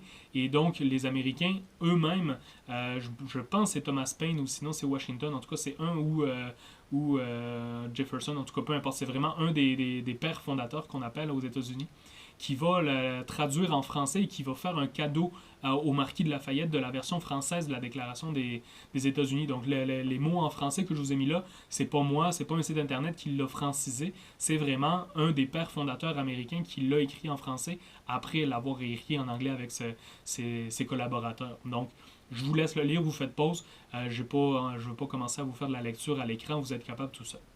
Ce qui est important dans cette déclaration donc d'indépendance-là, hein, dans cette constitution, hein, les constitutions, ce sont les lois fondamentales d'un pays, mais ça exprime que les États-Unis vont être un pays donc où chaque État, là c'était des colonies, là, mais ça va devenir des États, chacun des 13 États a son propre gouvernement, une autonomie, hein, au niveau de sa politique. Et là, c'est là que le racisme va embarquer. J'y arrive tout de suite après au racisme. Vous allez comprendre pourquoi je place ces affaires-là. Et au-dessus de ça, donc, on a un gouvernement fédéral. C'était Trump, maintenant c'est Biden. Donc, on a ce pouvoir-là. Il faut faire attention, les rôles sont pas pareils. C'est-à-dire que le gouvernement fédéral ne peut pas aller dire, donc, au Texas, arrêtez de faire telle affaire. Au Nebraska, arrêtez de faire telle affaire. Ils n'ont pas ce pouvoir-là. Le gouvernement fédéral s'occupe de politique extérieure, de politique supranationale, donc déclaration de guerre et ainsi de suite, à travers ces organes, donc le Sénat et le Congrès. Là, j'aimerais bien beaucoup rentrer dans la politique. Ça aussi, on pourrait avoir des débats en classe. Là, ce serait intéressant. Comment ça fonctionne le Sénat, les supra-électeurs et ainsi de suite. Là.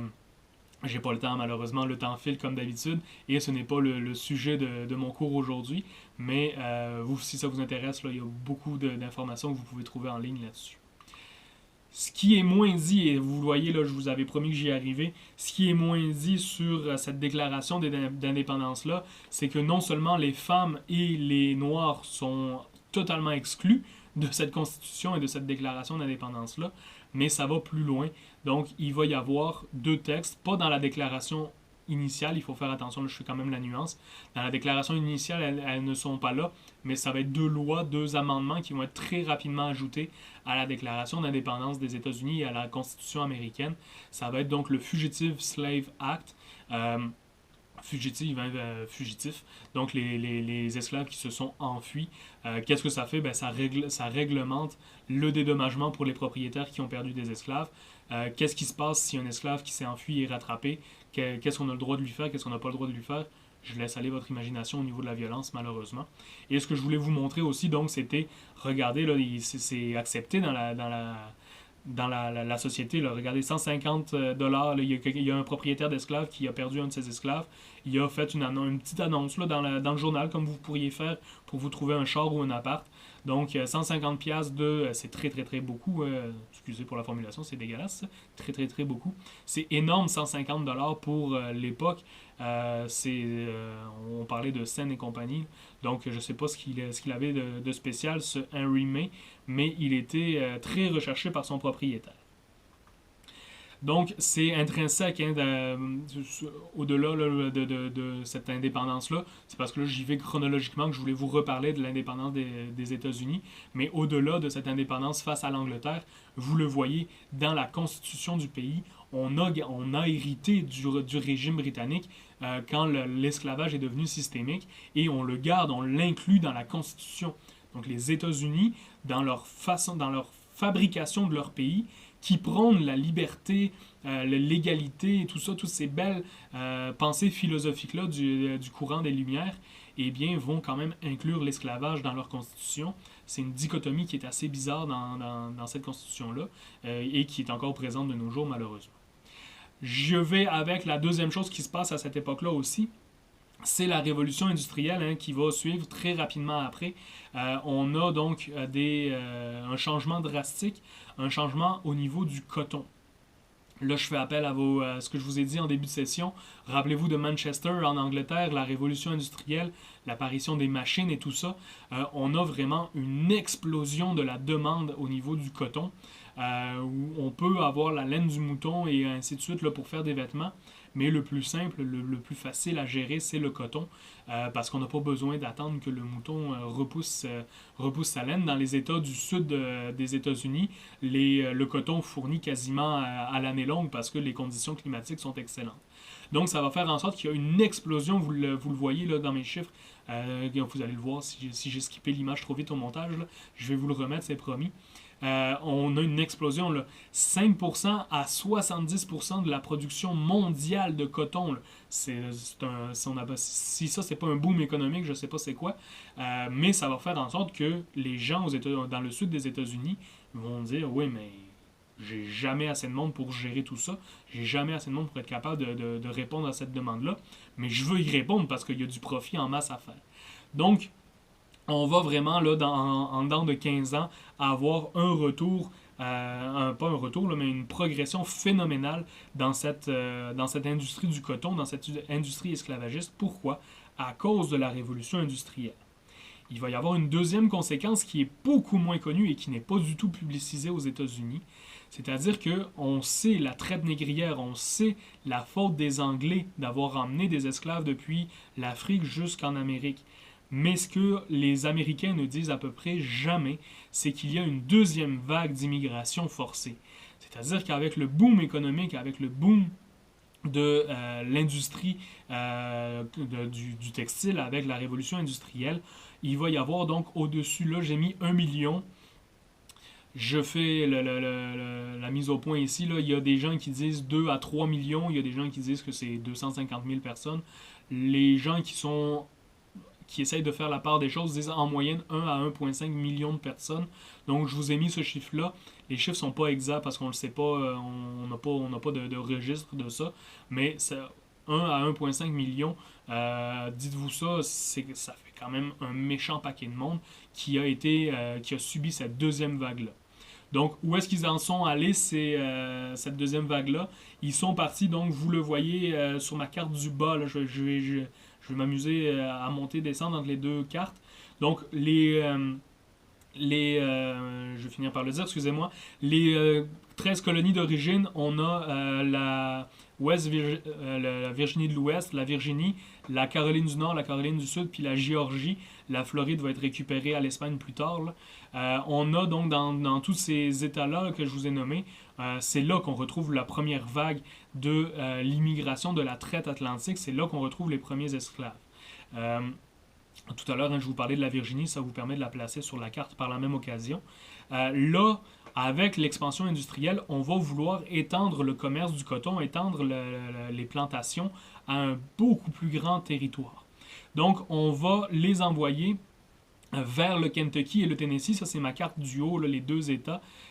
Excusez-moi, mon écriture, elle est descendue, mais elle est restée dans le bon ordre, c'est-à-dire que le Kentucky, c'est la partie en rouge en haut, et le Tennessee, c'est la partie en rouge en bas. Excusez-moi, je les avais mis vis-à-vis, je sais pas, il y a eu un problème de mise en page dans mon prédit, je m'en excuse.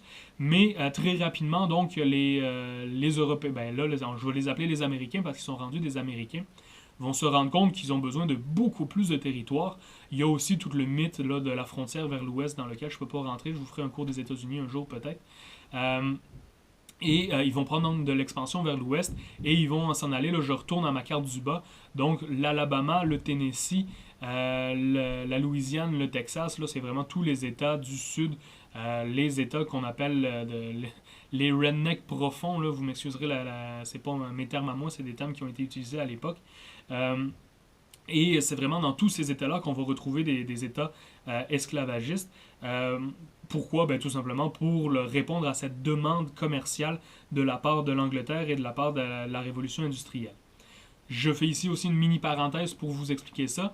Vous le voyez, là, je suis vraiment dans le sud des États-Unis, dans les États esclavagistes, dans les États du commerce du coton. Dans le nord, pendant la même époque, pendant cette époque-là, pendant qu'eux font l'expansion vers l'ouest et traitent des millions d'humains comme des marchandises, dans le nord, on a autour de New York, autour de toutes ces métropoles-là, on a vraiment donc l'industrialisation qui se met en place. Parce que en Angleterre, il y a eu l'industrialisation, Les Américains, ils sont pas plus fous que les autres. Ils ont fait, hey, c'est génial ça, on va le prendre. Mais les États du Sud vont se dire, on n'a pas besoin de le faire. Nous, on a juste besoin de leur envoyer la matière première. On s'enrichit comme ça. On n'a pas besoin de s'industrialiser. Donc pendant ce temps-là, la dynamique commence déjà à changer entre les États du Nord et les États du Sud.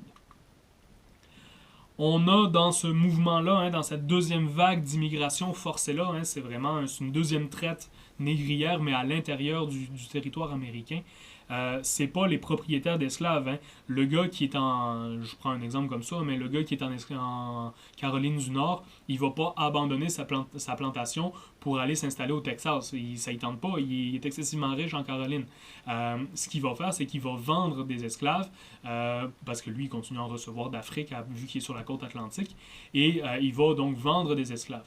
Ce qui fait en sorte que cette deuxième traite-là, qui est beaucoup moins connue, elle est j'ai de la misère à dire, mais elle est quasiment plus atroce que la première. Parce que la première, je vous l'ai présenté la semaine passée, ils capturent des gens en Afrique, ils les mettent sur des bateaux, ils les emmènent en Amérique. C'est des conditions absolument dégueulasses. Là, jamais je vais dire le contraire. Mais cette deuxième vague de migration-là, les gens des Carolines ou de Virginie vont les vendre en premier temps au Kentucky, au Tennessee et ainsi de suite. Ensuite, ils vont être revendus dans l'État voisin, revendus dans l'État voisin, revendus dans l'État voisin. Et donc, ça va avoir des conséquences absolument monstrueuses sur les familles. Les familles vont être éclatées, les enfants et les parents vont être séparés, les couples vont être séparés de façon totalement arbitraire en fonction de « Ah, ben moi, je vais acheter le gars, mais je n'achèterai pas la fille. » C'est aussi sale que ça, pour vrai, là. C'est vraiment dégueulasse.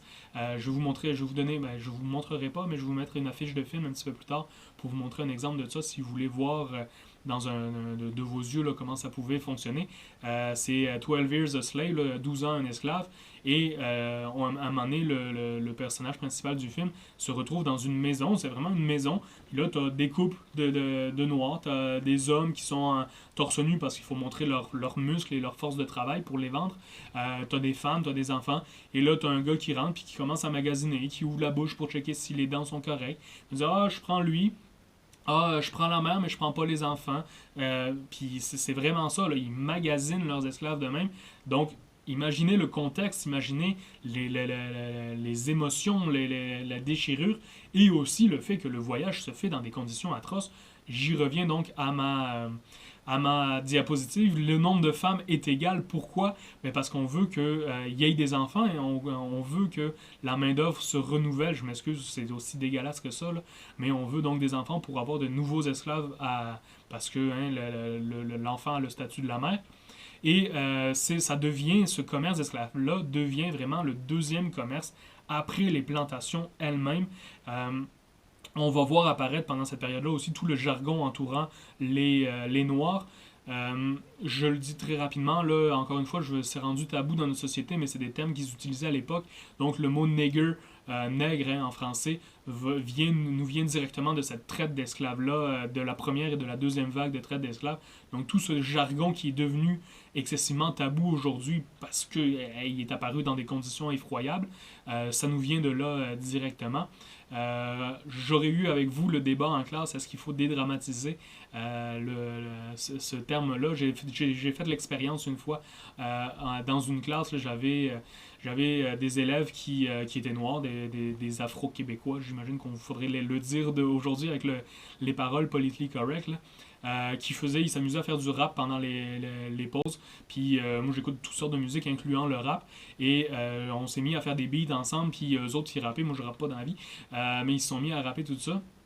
Puis après le cours a recommencé. C'était pendant la pause. Le cours a recommencé. Puis j'ai fait volontairement et consciemment le test. Ils parlaient entre eux autres, ils me dérangeaient. Je disais « Hey nigga, arrête de parler s'il te plaît. » Et là, blanc total dans la classe, silence, tout le monde, les grands yeux. Puis là, il y a un élève qui a dit « Did he say the N-word? » Puis c'était vraiment drastique. Puis là, j'ai eu le discours avec eux, puis on a eu une conversation super constructive en disant « Si vous allez à Cuba, là, les dépanneurs, ça s'appelle negro. Negro, c'est nègre en espagnol, c'est nigger en anglais. C'est la même chose. Negro, ça veut dire noir. Pour les Cubains, ça veut juste dire la couleur de la peau. Ça n'a pas une connotation négative, ça n'a pas une connotation liée comme nous, on peut l'avoir avec notre histoire à nous, au côté esclavagiste et tout ça. Oui, il y a eu de l'esclavage à Cuba et tout ça, là. Ça je le nie pas, là, mais c'est vraiment une construction. Les mots ont pris un sens avec l'histoire qui s'est développée, mais est-ce qu'on est capable de déconstruire ça? Pourquoi deux noirs entre eux peuvent s'appeler nigger sans aucun problème, mais un blanc qui a une relation amicale avec ces gens-là n'aurait pas le droit de l'utiliser, et ainsi de suite. Bref, on aurait eu ce débat-là, c'est très intéressant, l'étymologie et le sens des mots. Je dis pas qu'il faut renier le côté négatif et le côté historique. Je suis prof d'histoire, je peux pas dire qu'on s'en fout du passé, là. Oui, ça a cet aspect-là, mais est-ce qu'on peut, en tant que société, dédramatiser ces affaires-là pour être capable d'avancer à travers ces débats-là? J'aurais aimé ça en discuter avec vous. Je vous lance la réflexion de votre côté dans la situation actuelle. Je continue avec ma deuxième vague d'immigration. Les conditions de voyage sont vraiment absolument atroces. Donc, des reventes successives, des dizaines de reventes possibles pour chaque personne, des milliers de kilomètres de marche, parce qu'on n'est pas à cheval à ce moment-là, des milliers de kilomètres de marche enchaînés les uns aux autres dans des contrées sauvages. Il faut défricher, donc il faut couper les arbres, arracher les racines, défricher, planter. C'est vraiment des voyages absolument meurtriers, c'est atroce. Il y a beaucoup de gens qui vont essayer de s'évader. Il va y avoir des rébellions, évidemment, mais la seule chose que ça va faire, c'est que ça va permettre une montée de la violence, donc les coups de fouet et ainsi de suite. Le périple n'est pas fini, malheureusement. Une fois qu'on est arrivé à destination, ça ne s'améliore pas. On a les nouveaux systèmes d'exploitation qui se mettent en place dans les plantations. On a deux systèmes. On a le task system versus le gang system. Le task system, là, j'essaye de vous le résumer rapidement. Le task system, qu'est-ce que c'est? C'est, on va dire, bon, on est dans le champ, on est à cet arbre-là, il faut que tu défriches, puis il faut que tu plantes jusqu'à cet arbre-là. Une fois que tu as fait ça, tu as du temps libre, entre parenthèses, c'est-à-dire que tu peux vaquer à tes propres occupations, genre te construire une maison pour pas dormir dehors la nuit. C'était un beau système d'esclavagisme, vous voyez mes guillemets évidemment, c'est très discutable, mais dans le sens que les gens avaient du temps libre pour vaquer à leurs occupations, pour pouvoir faire ce qu'ils voulaient par la suite. C'était malheureusement très peu répandu. Le système qui était le plus répandu, c'est le gang system. Le gang, c'est une gang de gens qui étaient enchaînés les uns aux autres et eux, donc, devaient travailler 12 à 15 heures par jour. Il n'y avait pas de quota. Tu travailles du lever du jour jusqu'au coucher du soleil. Puis après ça, tu vas manger un morceau, puis tu retournes, tu vas te coucher parce que tu recommences le lendemain. Ça, c'est vraiment le système qui était majoritairement présent. C'est le système le plus dégueulasse, mais c'est le système qui était là. Comment ça fonctionnait? Donc, on avait, là je vous l'ai mis, je retourne à ma diapo, on a un driver et un régisseur. Le régisseur, il est vraiment le représentant de l'autorité du propriétaire terrien sur les lieux du travail. Donc, lui, il a le droit de donner des coups de fouet, il a le droit de marquer au fer rouge, il a le droit d'aller jusqu'à la castration puis la mutilation, couper des doigts, couper des pieds. Il fallait que ce soit justifié, il fallait que ce soit accordé par le propriétaire, mais quand même. Chose intéressante à dire, parce qu'on parle de beaucoup de violence, et c'est vrai, là, c'est excessivement violent, mais on a cette notion-là qui nous est venue dernièrement dans les recherches historiques. Les propriétaires terriens, étonnamment, faisaient attention aux coups de fouet. J'explique pourquoi. Parce que, en fait, plus tu donnais des coups de fouet, je ne sais pas si vous avez déjà vécu ça dans votre vie, je vous souhaite que non, parce que c'est atroce. Qu'est-ce que ça fait? Ça fait des cicatrices sur la peau du dos ou ailleurs si tu frappes ailleurs. Et le problème, c'est que quand tu revends un esclave, il le mettait en bobette ou tout nu pour montrer la force physique de l'esclave. Et plus un esclave avait de cicatrices, moins il avait de chances d'être acheté. Pourquoi? Parce que la personne qui va voir ça va se dire soit il est paresseux, fait qu'il faut le fouetter pour qu'il travaille, soit il tente de s'enfuir ou il ne respecte pas les ordres qu'on lui donne, fait qu'il faut le fouetter pour lui apprendre les bonnes manières. Donc, c'est pas un bon esclave, je le rachèterai pas. Donc, étonnamment, encore une fois avec d'immenses guillemets, l'usage du fouet était quand même restreint d'une certaine manière. D'ailleurs, le régisseur n'avait pas le droit de donner plus de 40 coups de fouet, là. On s'entend qu'après 40 coups de fouet, t'es déjà tombé évanoui dans les pommes de douleur, là. Mais il n'avait pas le droit d'en donner plus que ça parce qu'à un moment donné, ça endommage. Là, je m'excuse des termes, c'est vraiment dégueulasse, mais c'est comme ça qu'il pensait puis c'est comme ça qu'il s'exprimait. Là. Ça endommage la marchandise de l'esclave que si tu veux le revendre plus tard quand il va être rendu moins utile, ça fait baisser son prix de revente. C'est atroce, là, mais c'est ça la réalité. Je peux pas l'exprimer autrement, je suis désolé. Encore une fois, on aurait des débats en classe. Là, c'est comme ça, c'est comme ça. Je vous le nomme, puis je passe à d'autres choses, même si je trouve ça atroce. Donc, je continue. Les chanceux dans notre société esclavagiste, ce sont qui? Ce sont les métis, parce que les métis ont accès aux métiers spécialisés, donc forgerons, serruriers, tonneliers, donc des gens que ça prend un apprentissage de ces métiers-là, ça prend une certaine formation. Je reviens à mon concept de maître et artisan qu'on a déjà vu par le passé.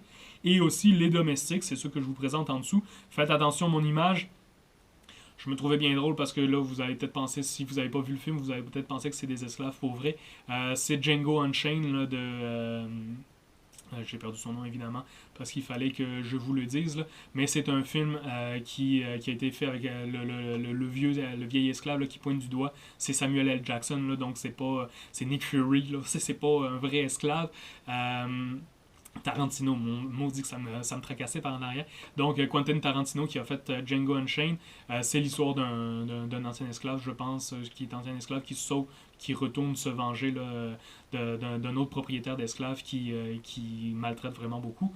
Je reviens à mes domestiques là, parce que c'est ça le sujet là. Les domestiques sont vraiment plus chanceux. Souvent, ce sont d'ailleurs des métis parce que ce sont les enfants que les propriétaires ont eu suite à des viols des esclaves femmes. Encore une fois, je m'excuse, mais c'est ça la réalité. Et ils vivent dans la maison, donc ils sont pas aussi crottés, là, encore une fois, vous m'excuserez les termes québécois, là, mais ils sont pas aussi sales, ils sont pas aussi dépravés que ceux qui travaillent dans les champs, qui sont en peigne, c'est à peu près tout, qui se lavent jamais ni rien, parce qu'ils retournent travailler dans les champs le lendemain. Les domestiques ont quand même un bassin avec une guenille pour se laver un minimum, même si les normes d'hygiène, c'est pas du tout ce qu'on connaît aujourd'hui, là, mais il fallait aussi qu'ils soient habillés proprement pour servir le maître. Donc, ça avait quand même des avantages d'être domestique. On était à l'intérieur de la maison aussi, à l'abri des intempéries. C'était un travail physique un petit peu moins intense. Mais le côté négatif, ce qui ressort, parce qu'il y a des gens qui sont allés interviewer des anciens esclaves, des anciens domestiques, ce qui ressort beaucoup, le côté négatif de ça, c'est que oui, on était avantagé versus travailler dans les champs, là, ça c'est indéniable, mais on était aussi directement en contact avec le maître et donc on était directement en contact avec les répressions du maître. C'est-à-dire que si on avait un maître qui était colérique, qui était nerveux, qui était si, ben l'esclave dans les champs, s'il travaillait, théoriquement, il ne se faisait pas fouetter. Là, le maître, il était fâché, ça tombait sur qui? Ça tombait sur les domestiques immédiatement. Donc, il y a les deux côtés de la médaille, j'essaye toujours de faire cette nuance-là. Et la réalité aussi, il ne faut pas oublier, donc on a interdiction de l'alphabétisation, le côté négatif de tout ça. Ben, un autre côté négatif de tout ça, l'interdiction d'alphabétisation des esclaves. Si jamais ils étaient éduqués, ils seraient peut-être capables de se défendre. On ne veut pas ça en tant que propriétaire. Et l'abus sexuel, c'est ce qui est représenté sur la peinture en bas. Je m'excuse là pour s'il y en a que ça choque, mais oui, ça a été même représenté en peinture, ce genre de façon d'agir-là, parce que c'était accepté à l'époque. Et comme je vous l'ai dit, donc souvent les enfants qui naissent de ces viols-là sont des métis qui vont avoir accès donc à des rôles un petit peu plus avantageux. Et même les noirs libres, parce que je vous l'ai dit, donc les noirs libres existent dans la société. Ils sont soumis à des codes noirs. Les codes noirs vont évoluer avec le temps, mais ils vont être présents très longtemps. On en reparlera la semaine prochaine là, avec le mouvement de libération des Afro-Américains, avec le Black Panthers et ainsi de suite. Là. On en reparlera de ces codes noirs qui vont évoluer jusqu'à la ségrégation. Mais pour vous donner un exemple, là, à cette époque-là, on n'est pas encore rendu au 20e siècle. C'est aussi simple que ça. On a des milices, on a des gens, des blancs, qui se promènent par groupe de 3 ou de 6 et qui peuvent demander à n'importe quel noir de s'arrêter, de prouver son identité avec des papiers. Ils peuvent recourir à la violence. Ils ont le droit de frapper, ils ont le droit même de mutiler en cas de besoin. En cas de besoin, j'essaie même pas d'expliquer. Ils peuvent recourir à la violence, même contre des Noirs libres. Donc, cette notion de liberté-là pour les Afro-Américains, parce que là, on va commencer à les appeler les Afro-Américains, elle est très, très, très, très relative. Je vais vous parler aussi du lynchage et des violences qui vont arriver par la suite. Je continue avec ma troisième et dernière bulle, donc perdez pas espoir, c'est bientôt fini. On est revenu avec un cours un petit peu plus long. Ah là, voici donc ma fameuse affiche de 12 Years a Slave. Pourquoi je vous présente ce film-là, en fait? C'est parce que le mouvement abolitionniste, hein, là, c'est vraiment là-dedans que je m'en vais avec la guerre de sécession, c'est le mouvement abolitionniste, parce que oui, il y a des Blancs qui veulent protéger les Noirs. Elle existe donc depuis 1770. Ça, c'est la société d'émancipation des Noirs libres est illégalement réduite à la servilité. Elle est créée à Philadelphie, cette société-là. Pourquoi elle existe, en fait, c'est ça la thématique. C'est pas la société, là, la thématique. La société, c'est les esclaves, c'est les Noirs mis en esclavage illégalement. La thématique de 12 ans en esclave. C'est-à-dire que le monsieur que vous avez vu sur l'affiche, qui est le personnage principal, c'est un ancien, c'est un ingénieur, c'est pas un ancien, c'est un ingénieur qui est un violoniste par la même occasion. Et il rencontre deux hommes blancs qui lui proposent un contrat de violoniste, une tournée aux États-Unis de violoniste. Ils finissent par le droguer et ils le vendent comme esclave, même si c'est un homme libre, un entrepreneur qui a une famille, qui a une maison et tout ça à New York. Ils finissent par le vendre comme esclave dans les États sudistes. Ils le font disparaître de la map, tout simplement. Et là, ça montre la réalité des esclaves dans le quotidien. Il s'en sort à la fin, là, pour la petite notion. Là, c'est un fait vécu. Là, c'est une vraie histoire là, qui a été reprise au cinéma. C'est dur comme film, mais je vous le conseille. C'est un bon film par la même occasion. En classe, je vous en aurais montré d'ailleurs des extraits pour illustrer mes propos. Encore une fois, avec notre ami YouTube, je ne peux pas me le permettre malheureusement. Mais donc, il y a des Blancs, hein, George Washington, Abraham Lincoln, Thomas Paine, Thomas Jefferson, il y en a plein de Blancs, principalement parmi les pères fondateurs, qui vont se battre pour la libération des Noirs pendant la guerre d'indépendance, en disant oui, il y a l'esclavagisme qu'on a reçu des Anglais, mais on essaye de faire une nouvelle société, mais ils vont pas être assez puissants, ils vont pas être assez nombreux pour faire changer les choses. Mais il y a quand même un mouvement d'abolitionnistes qui existe dans les États du Nord. Attention, seulement dans les États du Nord dès le début. Le problème donc va être vraiment face à cette question-là, c'est-à-dire que je vous l'ai dit tout à l'heure, le Nord va s'industrialiser tandis que le Sud continue à exploiter l'esclavagisme comme matière première de leur industrie. Donc, l'esclavage va être aboli dans le Nord. Hein. Regardez les quelques dates. C'est pas pour vous donner des dates à retenir, c'est plus pour vous donner un ordre d'idée de où est-ce qu'on se situe dans le temps. Donc, à la fin du 18e siècle, là, vraiment, le Vermont, Pennsylvanie, Massachusetts et le New Hampshire qui vont vraiment donc mettre fin à l'esclavage dans leurs États. Et il va y avoir l'ordonnance donc du Nord-Ouest qui dit que tous les États du Nord-Ouest n'ont plus le droit de faire de l'esclavage, n'ont plus le droit de maintenir des esclaves sur leur territoire jusqu'à la limite de l'Ohio. Je vais vous montrer une autre carte tout à l'heure pour vous situer l'Ohio. Et la traite négrière avec l'Afrique est abolie à partir de 1808. Encore une fois, les dates ne retenez pas ça par cœur. C'est juste pour comprendre la différence. Hein. Je viens de vous parler, pour faire le lien entre les deux, là, je viens de vous parler que pendant cette période-là, on a une expansion, une deuxième vague de traite. C'est pas la traite atlantique, là, c'est la traite intra-Amérique dans le sud. Mais pendant cette même période-là, dans le nord, on a une vague d'abolition de l'esclavage et de la traite négrière. Donc on a vraiment un clash. C'était pour ça mon image en dessous d'ailleurs. Là, on a vraiment un clash qui commence à se créer dans les mentalités entre le nord et le sud.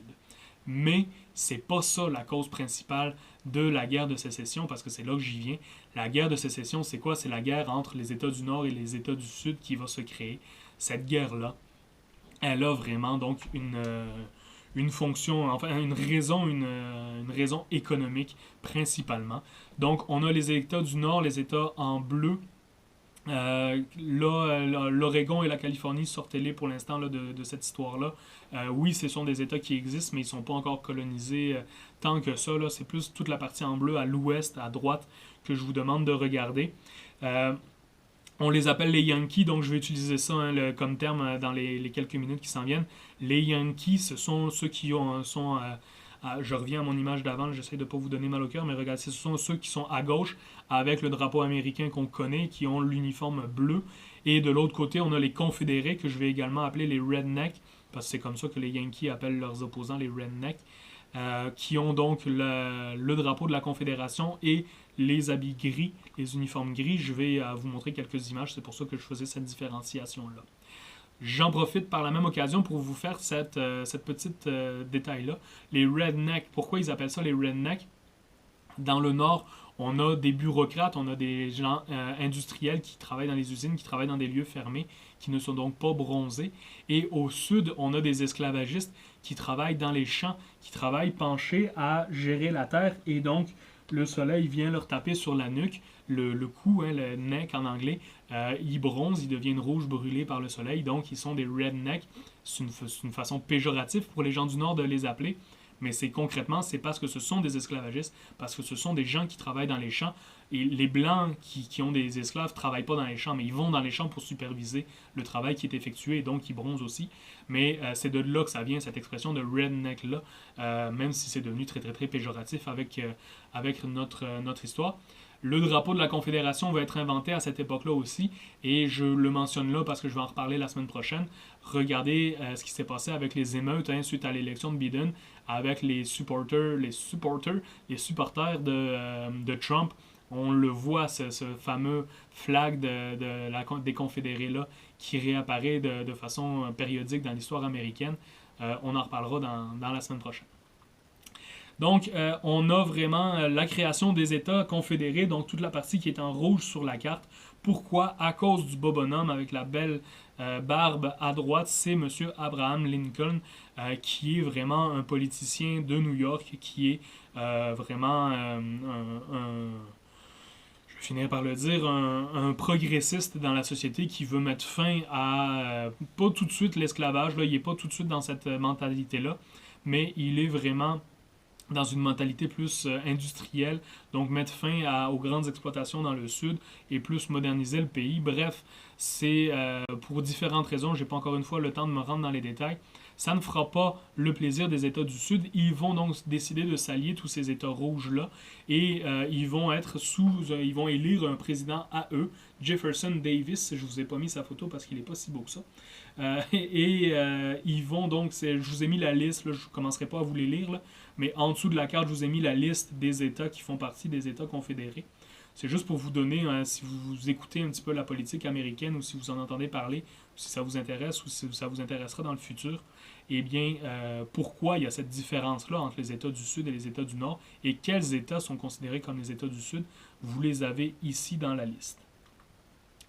Donc, il va vraiment y avoir cette séparation-là. Là, c'est vraiment la guerre de sécession. À partir de ce moment-là, on a vraiment comme la création d'un deuxième États-Unis, c'est-à-dire qu'on a les États-Unis du Nord, les Yankees, et on a les États-Unis du Sud, les Confédérés, les Rednecks, qui vont rentrer en guerre les uns contre les autres. Ça, c'est une partie de l'histoire américaine que vous avez peut-être moins abordée jusqu'à maintenant. Généralement, quand on parle des États-Unis en histoire de secondaire 4, on fait juste les mentionner pour les traités de réciprocité et compagnie. Là. Mais, je vous l'ai dit, les États-Unis sont en guerre souvent.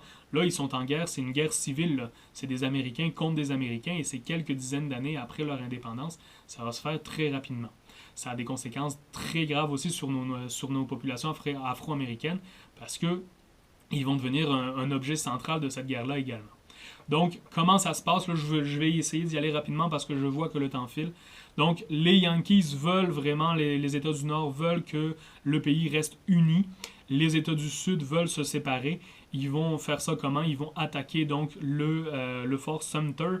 Le Fort Sumter, c'est le petit point bleu au centre de la carte, au milieu de l'eau, vraiment au centre de la carte, qui est un fort militaire tenu par les Yankees.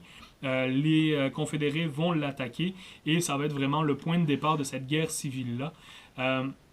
Je passe rapidement sur ces événements-là. Encore une fois, je pourrais m'éterniser là-dessus dans un autre contexte, mais là, je ne peux pas me permettre de le faire. Il va y avoir, je vous donne 2 batailles là, pour vous donner des idées. Donc, la bataille de Gettysburg, qui est vraiment la première grosse bataille.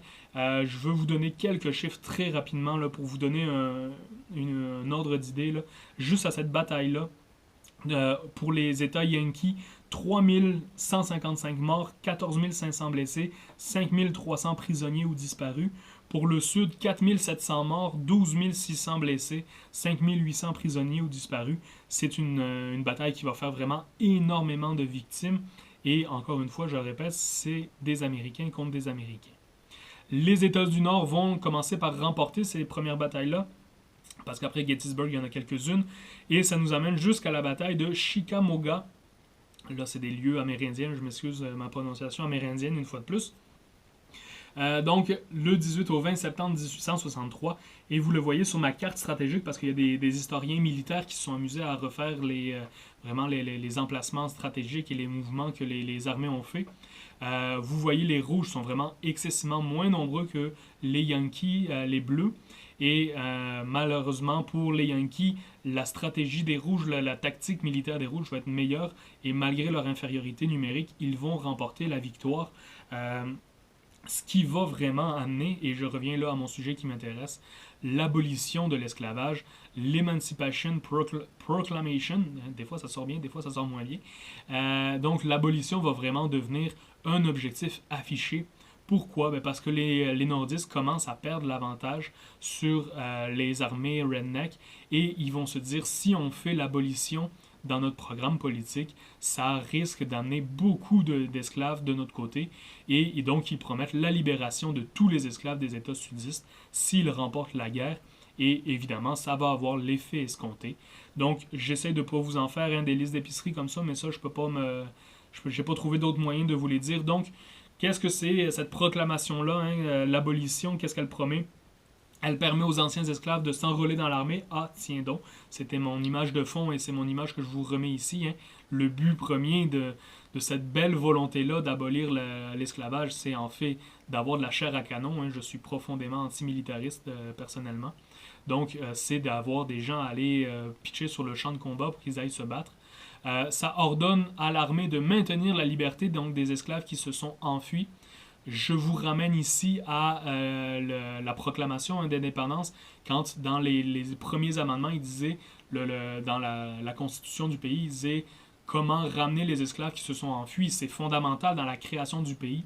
Et bien là, quelques dizaines d'années après, ils vont modifier même si c'est dans la constitution américaine, ils vont dire non, les esclaves qui se sont enfuis, il ne faut pas les retourner à leurs propriétaires, il faut au contraire les aider à s'enfuir pour qu'ils se joignent à nos rangs et qu'ils deviennent des militaires pour les nordistes, évidemment. Aucune compensation pour les propriétaires qui perdent leurs esclaves, tant qu'à moi c'est bien correct, et cependant, donc les côtés négatifs, ils n'interdisent pas l'esclavage dans les États qui le pratiquent parce qu'ils n'ont pas cette autorité-là. Chaque État est indépendant au niveau de sa politique et ne garantit pas l'obtention de la citoyenneté pour les esclaves qui s'enfuient ou qui prennent part à ce combat-là. Donc, c'est des demi-mesures. Vous le voyez, c'est vraiment des mesures d'avantages personnels pour l'armée des Yankees. C'est vraiment, on a besoin de monde, on a besoin que la main-d'œuvre aussi en arrière du camp sudiste ne fournisse plus l'armée. Qu'est-ce qu'on va faire? On va s'arranger pour que ces esclaves noirs-là viennent de notre côté. C'est purement pragmatique, c'est purement aussi sale que ça. On veut remporter la guerre. Pour l'instant, on n'est pas rendu dans les droits des Noirs, la liberté et ainsi de suite. Ça s'en vient très rapidement. Donc, la réaction des esclaves à ce message-là, ça va être quoi? Ça va être de ralentir ou de refuser de travailler. Tout simplement, ils se disent, si on leur nuit, ils vont perdre la guerre, puis les nordistes, les Yankees vont venir nous libérer.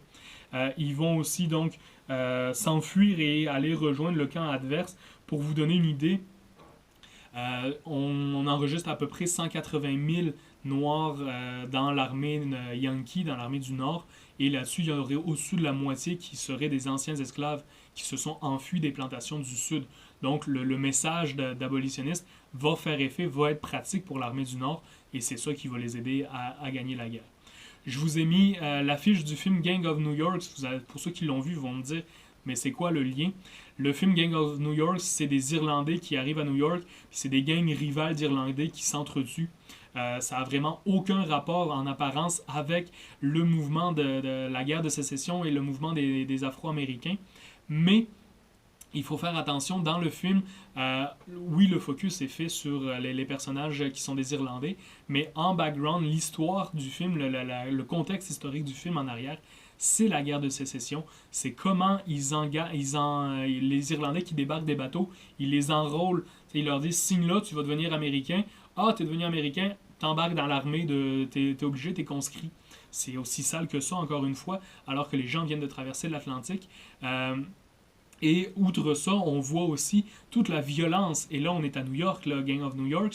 On est à New York, on voit vraiment la violence Il y a, dans le film, il le représente bien, il y a des groupes qui vont s'en prendre aux Noirs, qui vont faire des lynchages, qui vont faire de la violence. C'est pas parce qu'on est au Nord, c'est pas parce qu'on est dans des territoires yankees qu'il n'y en a pas de racisme, qu'il n'y en a pas de violence envers les Noirs.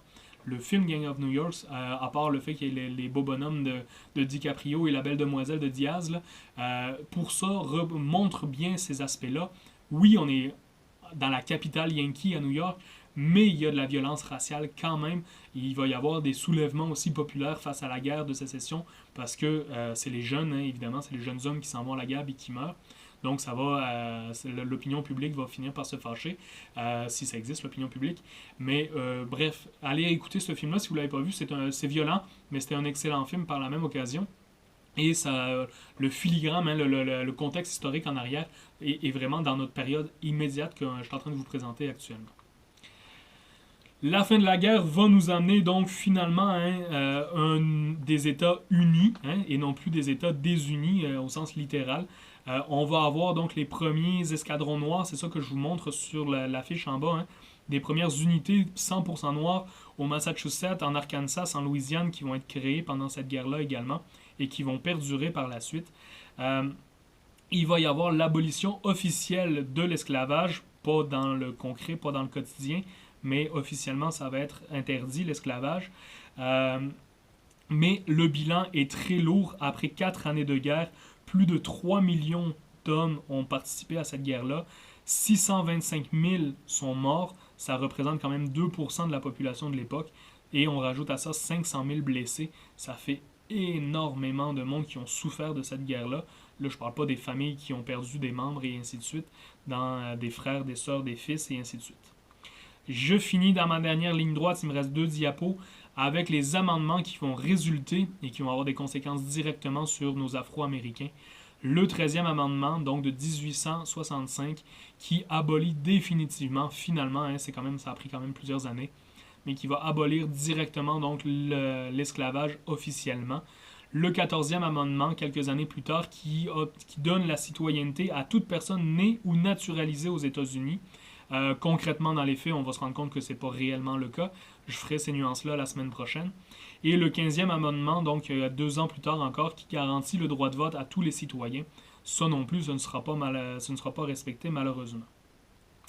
Et je finis ici avec une série de Netflix qui s'appelle 13th, le 13e amendement.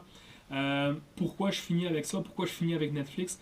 Le 13e amendement se voulait, hein, c'est l'abolition de l'esclavage, c'est la fin de l'esclavage. C'est supposé être quelque chose de suprapositif. Dans les faits, c'est supposé... En fait, théoriquement, c'est quelque chose de suprapositif. Dans les faits, ça ne l'est pas tant que ça. Vous l'avez vu sur mes images. Il a un costume donc de prisonnier. Il y a les chaînes, hein, qui sont représentées aussi à l'image d'au-dessus. Allez le voir sur Netflix si vous y avez accès, si Netflix ne l'a pas enlevé, mais je pense que c'est un Netflix original, fait que ça devrait rester un petit peu plus longtemps. Là. Le 13e amendement, en fait, ce qu'on se rend compte, c'est que oui, c'est la fin de l'esclavage officiellement dans les lois aux États-Unis, mais il n'y a pas... C'est pas une proposition pour l'avenir, il n'y a pas de mise en contexte, il n'y a pas de mise de proposition pour réintégrer ces anciens esclaves-là dans la société. Et ce qu'on va se rendre compte, en fait, c'est que c'est tout simplement une transformation de l'esclavage. Je m'explique. Les anciens, là, je parle vraiment spécifiquement aussi des États sudistes où c'est beaucoup plus prononcé. On va en reparler la semaine prochaine avec Martin Luther King et compagnie. Là. Mais dans les États du Sud, les Noirs qui ne seront plus des esclaves vont devenir la cible des policiers. Le système carcéral aux États-Unis va, je me souviens plus des statistiques exactes, là, mais récemment encore, je pense que c'était quelque chose comme 85 ou 90% des gens dans le système carcéral, dans les prisons aux États-Unis, étaient des Afro-Américains, étaient des Noirs. Donc le racisme, l'esclavage va juste changer de forme, hein, parce que quand tu es envoyé en prison, ils te font travailler. Il y a toujours des usines qui sont rattachées à des prisons. On fait travailler les prisonniers. Il ne faudrait pas qu'ils soient inutiles à la société. Il ne faudrait pas qu'ils soient oisifs et qu'ils s'ennuient. On les force à travailler. Mais en fait, on se rend compte que c'est tout simplement une modification de l'esclavage. Mais c'est l'esclavage gouvernemental, encadré, régi par la politique et qui est donc acceptable d'une certaine manière. Le 13e amendement a donné dans le principe la liberté aux Afro-Américains. Dans le quotidien, dans la réalité, ça a juste changé la façon de les oppresser. Ça, encore une fois, on pourrait avoir un débat. Malheureusement, les conditions actuelles nous en empêchent. Beaucoup de discussions intéressantes, surtout sur ces sujets-là là, qui s'en viennent dans les prochaines semaines. Mais je vous lance des pistes de réflexion comme ça. Je vous fais confiance, vous avez une capacité de réflexion rendue à votre âge et avec votre parcours normalement. Rendu là, vous êtes capable d'avoir ces réflexions-là. Je vous ai proposé quelques films aussi, quelques séries.